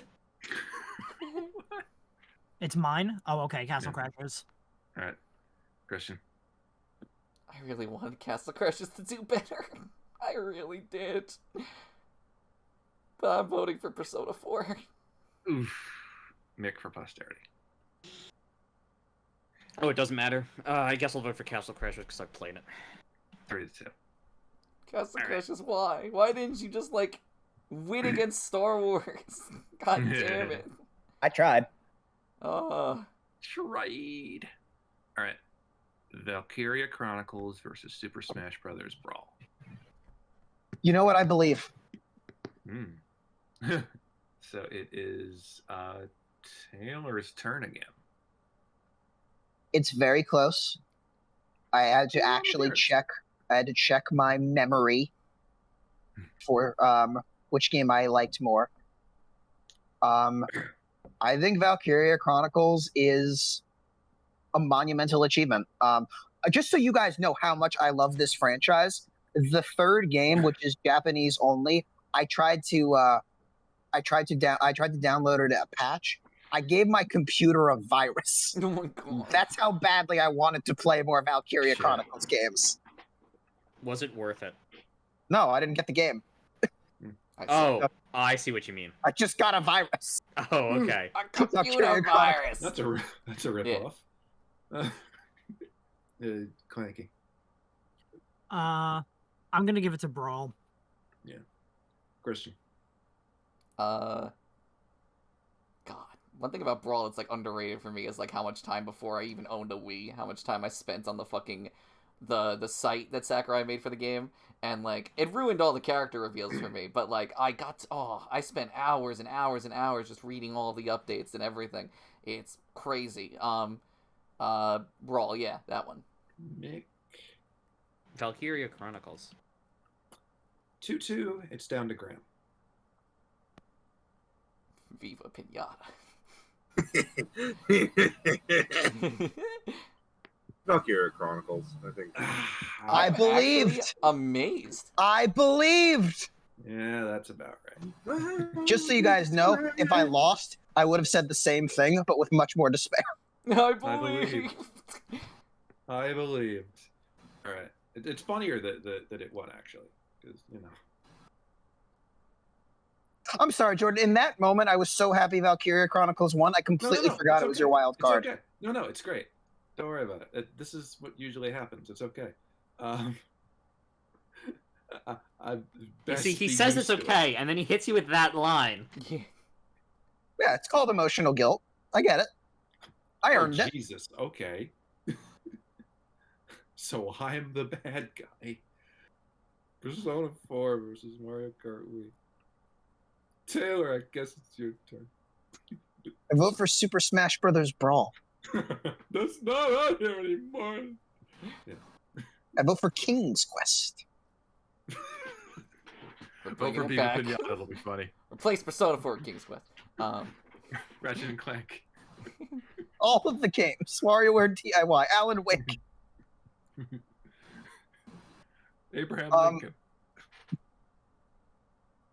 Yeah, it's Persona 4. I mean, Clanky. Mario Kart. Question.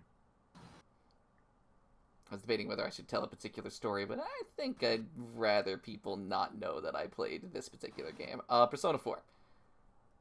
Okay. Mick. I also Mark. played Dead or Alive Extreme Beach Volleyball too. Mario Kart Wake. Not what I was referring to, but Honey Top? no. We're tied up and it's down to Graham. Persona 4. By the way, Graham, can I just say, whenever you're overly quiet for a long period of time, I don't know if it's because you're heavily debating or you're thinking really hard about a name pun to give your vote. I mean, sometimes it's just for the suspense. That's why Sometimes we're it's all here. both. Valkyria on Earth. Call of Duty World at War versus No More Heroes. Still starting with Taylor, which I know what he's voting for. Just trying to think if there's any more interesting things I can say about. Okay, so in No More Heroes, you explore a town in California called Santa Destroy. You can find this drunken guy at a bar and basically give him Dragon Balls, and he'll give you superpowers. You can find T-shirts in trash cans. There's so many different shirts you can wear. You can play with a cat, collect trading card games. To save your game, you sit on a. Oh, you know what? No, Nick won't vote for it. I know. It's crazy, man. It's so good. It's No More Heroes. It's No More Heroes. Yeah. Clanky. I never thought I'd be in a position where I keep voting for a Call of Duty game, but I'm voting for Call of Duty again. But it's No More Heroes. You're right. There are Christian. no more heroes. I still really like Nazi zombies. Oh my. But No More Hero. I do think I have perpetually in my life been more interested in playing No More Heroes. Cool. With much respect to World at War, because again, I Yeah. really like Nazi zombies. Mick. World at War. And it's down to Graham. I believe. I would have never expected this game possibly making it to the final round. Hey, I Graham, believe. Graham, remember what you said about it being funny when Taylor's sad? Graham's a good guy. He wouldn't do that. Well, Vote with here's your- the thing, Taylor. I've played one of these games before. The Graham philosophy. And it's No More Heroes. No. That's the plot twist. No, it's not, Taylor. It's the plot twist. You are Goichi Suda. He made the game! That's why he didn't play it, because he was too busy making it. Yes, Taylor, I am Goichi Suda, and I'm voting for World at War. Suda-san, your English is very good. This is insane. What the fuck? I can't believe this crowd would get Call of Duty to semifinals.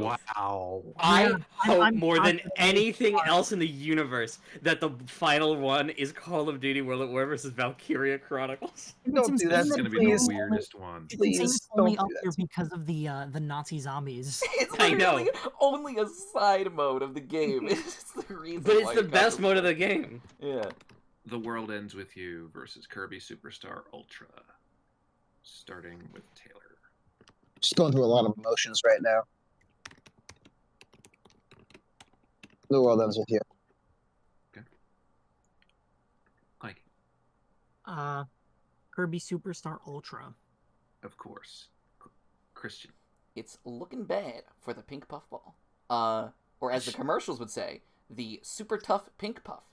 I'm voting for Kirby Superstar Ultra. Oh, shit, maybe I should have voted for Kirby. It could be Call of Duty. Ooh. Look, you can take back your vote. Fair enough. I don't think I'm supposed to take back votes in the hope that it will beat something else. You can do whatever you want. Who cares? Yeah, it's the Yearlies. Who Kill a fucking dog. cares? Yeah, fuck it. No, Hang don't on do a that. minute. I don't condone that shit. I'm quoting y'all from like 3 I- projects ago. I know it is an old gag. Oh, it's my vote now? Yeah, it is. The world ends with you. And Graham. World ends with you. Fuck. It's Fuck, 3 to God. 2. Damn it. I think I may have just sealed my own fate, and I'm a little scared. Am I submitting little- the vote? I'm not. I'm You wanna terrified. Change it? I You wanna change your vote? I don't think that's how this works. You can. There's no. Look, Is anyone it's stopping? happened before. You know what, I Taylor? don't- If you're taking this long, then just stick with it. Don't. I just- fucking I change your don't want- vote.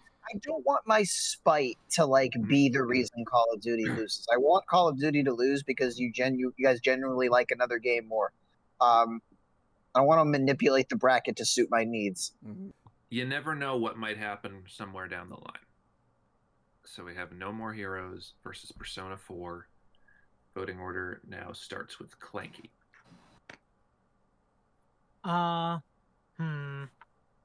You know what? I'm gonna give it to Persona 4. Christian.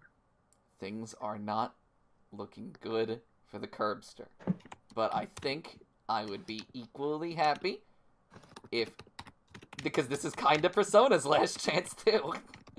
I would be equally happy if Persona were to take the W. I guess I shouldn't call anything until it's done, but let's vote for Persona and see what happens. Okay. Mick. No More Heroes. Graham. Persona 4. 3 to 1. And Taylor, this is the posterity vote. Dude, No More Heroes got to the top 6, and that's Mhm. fantastic. Persona 4. Yeah. All right, 4 to 1. A rare 4 to 1 vote in one of these. Matter of fact, This was the first non You know 2 to something? 3. yeah, everything has been 3 to 2 until this point. I mean, there's one- Really? That's crazy. 2008? if there's one thing Yeah. I knew about this Yearlies before we even started, is that this, like, I cared about almost every single round and the majority of the games in this bracket. Like, 2007, I didn't give a shit. As long as I got to be a teacher in Mario Party DS, everything was like, I didn't care. But, like, here, I actually, like, care about the placements of things, and, let's see what happens, shall we? Yeah. I don't know, man. I felt like 2007 was like an all-you-can-eat buffet, and this is like Wendy's, but like this Don't year. you dare compare Superstar Ultra to Wendy's. Superstar Ultra. Alright. I mean, would you prefer I say Denny's? I'll say Denny's, but you like that more. Oh man, dude, All that's right. rough. But I know how much everyone hates it, so it's a bigger insult. I don't hate it. Mm. I just know that other people do, so that the point is better made. Yeah. Anyway, All right, Kirby Superstar Ultra versus Valkyria Chronicles, starting with Clanky. Kirby Superstar Ultra. Yeah. Christian. I want to give a losing speech, but I'm not going to give the losing speech until I know Kirby's lost. I'm voting for Kirby. Mick. Kirby Superstar Ultra. What? I'm just as surprised as you are. Graham. Wait, why? Chronicles. And Taylor. don't know, I man. want to know why. I don't know. I just Am I pressuring you? No, I don't accept that answer. I want to know why. I don't have a reason. Which game interests you more? You haven't played either of these. Which games interest you more? Are you 100% sure that this is like the best Kirby game ever made? Yes. From like, if you were to poll every Kirby fan in the entire It's world, not even his favorite. if you were to poll every Kirby fan in the entire world, this would be number one. I personally Favorite prefer and Planet best are two Robot, different but categories. this would be number one. If you poll every Valkyria Chronicles fan, this is probably number one. I would say I like Kirby a lot, and this is my favorite Kirby game. Yeah. Okay. And Clanky hates some of the Kirby games that I love, so that's got to mean something, Yeah. right? I'm not a fan of 64 the Crystal Shards. Yeah, so it's got to be something that he loves this one. Okay. First of all, what a weird Final Four this is. Very weird. Very weird combination of games, especially knowing what's in losers versus what's not. Persona 4 versus Kirby Superstar Ultra. Starting still with Clanky. I'm giving it to Superstar Ultra. Christian. Come back to me. Mick. Kirby Superstar Ultra. Graham. Persona 4. Taylor. But seriously, Mick, why? I don't know, Taylor. Don't bully him. No I'm bullying. sorry. It's just, it was gonna die. Listen, it was gonna lose this round anyways. Persona 4. Christian. So here's the thing. Oh my god. If I vote for Persona 4, I'm confident it will win the bracket. I don't think it's going to lose if I vote for it. If I vote for Kirby, which is kind of what I want to do, it could lose. And Won't that but- make the rest of the bracket more interesting? yes, It's an and that's a underdog fair story. point. And I always mull in my head about, like, you know, what I want to do particular things. At the end of the day, it is always about what game do I want to win more. And I kicked off Persona 4 for a reason. It's not about winning. It's not about winning. But my love of the Kirby franchise is superseding my love of Persona 4. And Ultra, if That you're- anything, is more of a representation of the entire franchise than any other Kirby game. Yeah. I'm voting for Superstar Ultra with Whoa. a pain in my heart Don't and say a it. tinge Don't say it. of regret. And much love and respect. I'm gonna give Persona Sorry. 4 love and respect. If I voted for it, it would have won the What bracket. the heck game design is Persona 4 is poopy butthole garbage. Yeah, I said that. Quote me on that. All right. Oh my goodness. Let's see what happens here, because this is a really intriguing ending. Sort of. What is this? What This are we is looking at, you guys? hilarious. See, Mick, here's what you need to understand, Mick. If you, Mick, put a JRPG, and it is a JRPG, it's action-based, but it's a JRPG. You upset the balance, and and the whole bracket leans in a completely different direction. The All entire it takes time-space is one. continuum is collapsing And Nick- around us. Nick, I got one more for you. I'm going all the way now. All right? We have gotten this far, and now it must win. Okay. Oh my. And it's going to be amazing. Oh my. And we're going to work together as a team because we can only unify on the JRPG once. That's This true. is that time. This is And the then- collaboration video. Oh, Mick and Taylor are friends. No, Mick and Taylor are best friends. Oh my We will God. be. All right. We will Call of be. Duty World at War versus World Ends with You. World versus World. Starting The with War of the Worlds. War of the Worlds. That's our title, isn't it? Clanky. I really just can't believe that I've constantly been in the position in this bracket to vote for Call of Duty. It's just that Nazi Zombies is so much fun. Christian. I'm still recovering from. Get in here. I'm still recovering from not voting for Persona 4. Like, I need some time here, Cool. but I Yeah, am, yeah, all right. Can I give you some time? I have a couple more things I'd like to add. well, I do know what I'm going to vote for. I'm just not going to make a spiel. Oh, I'm voting for The World Ends with You. Okay.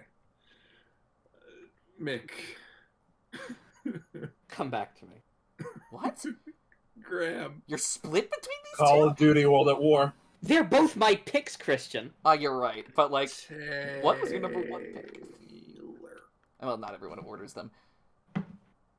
The character of Neku is a character who who not only reflects upon himself, but he analyzes the people around him in a layer of scrupulous detail. From the second you meet him and you gain your first actual partner, he makes no secrets about how he feels about this character, but internally he is paying very close attention to this character's behavior. And the way you see him go through growth is by him taking notes of the personal qualities. He sees his own weaknesses and is able to analyze how someone that he just met and claims isn't that big of a fan of has figured out their life more than him. The way he self-discovers and defines his ability to relate with other people, how he discovers what being a part of other people's life is, and opening up and opening your heart is like a genuinely well-written and like well-explored theme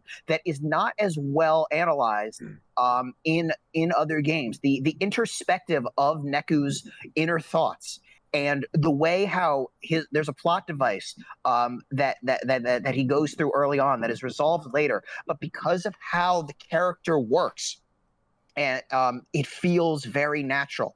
Like him alone can sell you on it, but each of your party members that you gain over the course also contrast a perspective alongside him that gives him that just continues to create meaning. Also, you can play the entire game at level 1, and you get super amazing upgrades from it. It's awesome. So everybody, for Call of Duty World at War. Dude, you just gave me a heart attack. All right, it's down to Mick. Is it split down the middle? It really is. Which world do you want to live in? One that's at war or one that ends with you? Worlds. I must admit, Call of Duty Mick. getting this far is so fucking funny. Like when you submitted your entries, you knew which one you liked more. Vote with your heart. Vote with your friend, Taylor. No, vote with you. Don't vote with anyone else. Oh, I don't know what to do. Mick suffering from success. Both his games in the That semifinals. soundtrack, Mick. That soundtrack. We love that soundtrack. The style, the clothes, winning everybody over. Gary Oldman, Mick. The iPad. Gary Oldman. Remember the soundtrack for Nazi Zombies when you lose and it goes like... Dude, Is that when the dude, teddy bear Mick, shows calling, call. I'm not gonna sing it. You don't want me to sing it. I'm not gonna sing. I'm not gonna hurt your ears. Dempsey. Fuck you, Dempsey. I don't know what to do. I don't know what to do. I don't know what to do. I'm genuinely torn. Okay, let me voice my thoughts. The thing is, if you ask me what game would I rather play right now, it would be World at War. But that's because that's because Nazi Zombies is an easy pick up and play. You know, play for a few. You know, play for like 30 minutes or so, and then pop off. World Ends With You. I don't have a way of. I don't think I actually have a way of playing it right now because I don't have an iPad anymore, and I don't have a DS, and I don't have a Switch. But World Ends With You is a game that I don't know if I'd necessarily call it like a pick up and play type thing. So It's not super long for a JRPG. I know that's true. And I promise, Mick, this is the last thing I'll say. Yeah. There are, and I know maybe it is the best version of Nazi Zombies, but you can play Nazi Zombies in lots of Call of Duties. You keep saying the best part of World of War is the side game. It's not the core. You like the core of The World Ends With You. I would also argue, though, that the Nazi Zombies in World at War is some of the best Nazi Zombies you can play. Whatever you vote out might make it back. Yeah, I think I'm gonna vote for World. Yeah, this is so tough. And I really don't want to make Taylor sad. So don't worry about other people. I love how you said that. You have other people you Oh, love this Call of Duty game. Yeah. Don't worry about other Okay. people. You know what? Because I think it'll give me more time to think. I'm gonna vote for World at War. Wow. Yeah, With the hopes that that World Ends With You makes it back. Yeah, because and I can have more time Well, to it think. is because you know, you already have 3. Oh yeah, that's right. We already did this. All right. World Ends With You versus Kirby Superstar Ultra. We start now with Christian. Things are not looking good for the Curbinator. As not only a death to this game, but a death to the entire franchise and the rest of the Yearlies, I must say that this game in particular influenced my creative processes so much. I remember doodling all of the bosses in my notebooks at school, and they were all terrible. And the music inspired me to make videos about how much I loved Kirby music. I even made a really shitty King DDD medley once because I loved the DDD theme in this game so much. There are very few gaming experiences I've had that have ever been as solid, as well-rounded, as just perfect as Superstar Ultra. So, even if Kirby didn't make it to the big bracket, at the very least, I got to talk about it like 8 times, so fuck all of you. I'm voting for Kirby Superstar Ultra. Alright. Mick. Oh, The World Ends With You.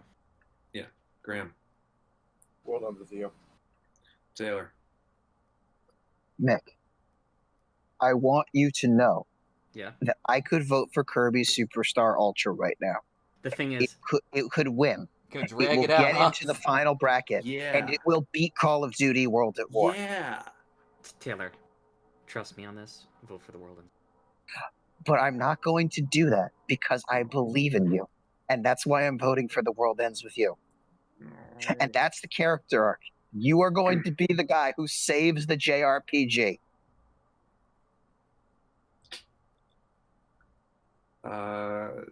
Clanky. Make this a 3-2 with me. Yeah, no, I'm voting for Kirby Superstar. Much appreciated. I mean, it was destined to happen. Mm-hmm. If I let Persona 4 through, it would have won the whole bracket. But to be honest with you, and I'll go into it in a little bit, this might be my favorite future, honestly. This might be my favorite thing to happen in a Yearlies. Call of Duty getting second place is at least second place is very wild. We're back to this inexplicable final 2 of Call of Duty World at War and The World Ends With You. How the hell did we get here? Persona 4 and Super Smash Bros. Brawl. The theme of this bracket is believing. If you believe it, you can be somebody. And we're going to prove that right now. Who votes first? You do, Christian. All right.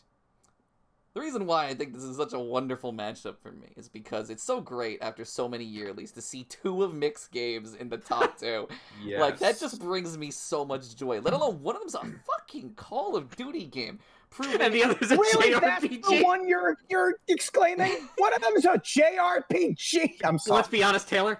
Both of them are bizarre. Yeah, because that's the thing. If there's one thing this Yearlies has proved to me, it's that we cannot get complacent in thinking that we know what is going to happen. Because I would have never, in a million billion years, have ever predicted this. At the end of the day, while I would be happy with either game winning, I'm giving my nod to The World Ends With You. Nick. Well, let's come back to me so that I can have the final word. Yeah. Yeah, it's both the mixed games. He deserves the final say. Graham.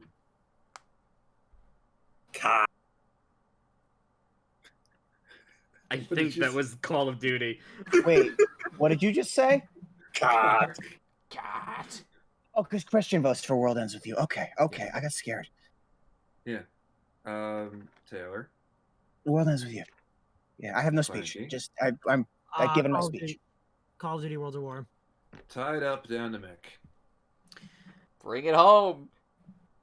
In the end, It the doesn't game matter. I'm going to vote for is one who, at the end of the day, has a message which is almost the total antithesis of its title. Because no man is an island unto himself, and that we all depend on other people.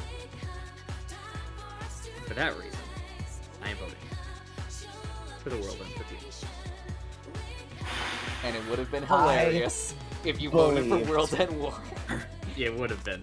And World I knew at War, that. listen, guys, despite your feelings for World at War winning is the bad ending. And I don't mean that in terms of it's the worst game. I'm saying that if World at War won, then Mick's character arc isn't complete. Mick's character arc would have completed when he decided what to vote for. If he voted for World at War, then he completed his arc. Guys, there's a hypothetical that I kind of want to try out because there was course, a I love secret those. ending. There was a secret ending that I was hoping for this bracket, which was the ending of Taylor switching his vote and putting Kirby Superstar Ultra in the finals. So for a hypothetical finals where it's Kirby Superstar Ultra against World at War. Oh, Kirby wins, right? Kirby. So just for Christian would vote for Kirby. Mick, what would you vote for there? And I would have voted for COD, obviously. Graham. Call of Duty. Call of Duty. Got it. Taylor. It's Kirby. Clanky. Kirby. So that would have been your alternate ending, and honestly, that would have been my satisfying ending if that comes from an underdog to all the way up the bracket and beating the big gun. Well, I Kirby think I Superstar agree with Ultra is not exactly an underdog. If anything, the world ends with you winning was an underdog story. Yeah. Because Excuse me, princess. But no, Jordan, I would have loved your future. That would have been great. I would have loved I that. would have been fine with that too. But like, This is great. I love it would have this. come from a personal perspective. I would have done it out of spite, and I didn't have to do it. I didn't have to get here out of spite. Hmm. So I also No. went through a character arc. And if you do a second place bracket, Call of Duty's going to be on it. Yeah. You know, Okay. suddenly not very happy. Yeah. Anyway, All right. someone Whose ended turn off, is I it? I'll do it. Can I do it, actually? It was your bracket after you all. never asked. So Yeah. no, wait. I know what you're going to do. Listen, You do it, Mick. Do it. Taylor, you said it yourself. You usually thank the sponsors at the end of the stream. Yes. So I would just like to say, Late. do you guys want me to start from the beginning? No, It is We're 12:30, okay. so just do a little bit. They all and then I'll paid the stop same amount of recording in money, the so they middle of don't it. get 2 shoutouts. Well, so I can just keep going from where it was. So, thank you all for watching. I hope you enjoyed the video, and if you did, like the video, subscribe, and ring the bell so that YouTube will be forced to notify you when we upload a new video. And I would also just like to thank some of our supporters, such as Ruffy Fatamax, Garun Stanbar, Seven Sen, Flo Leak, Karek Paravati, Epe Fole, Tui Woon, Heritance Dewey, Stroman Peel, Slipper Hominum, Spit Hucker, Parthia Loam, Sleffy Frozer, Debum Bloom, Rod Moley, Sopre Falo, Risper Holliver, Zipra Fior, TK Fourth, Cutver Trunch, Boar Ducton, Brooder Loeb, Tot Formosa, Chico Lionel, Sixer Lemon, Zastra Kraber, Mansard Gambrel, Skillian Dush, Lolly Pigeon, Jack Coopered, Keller Scood, Breck Quakey, Dabber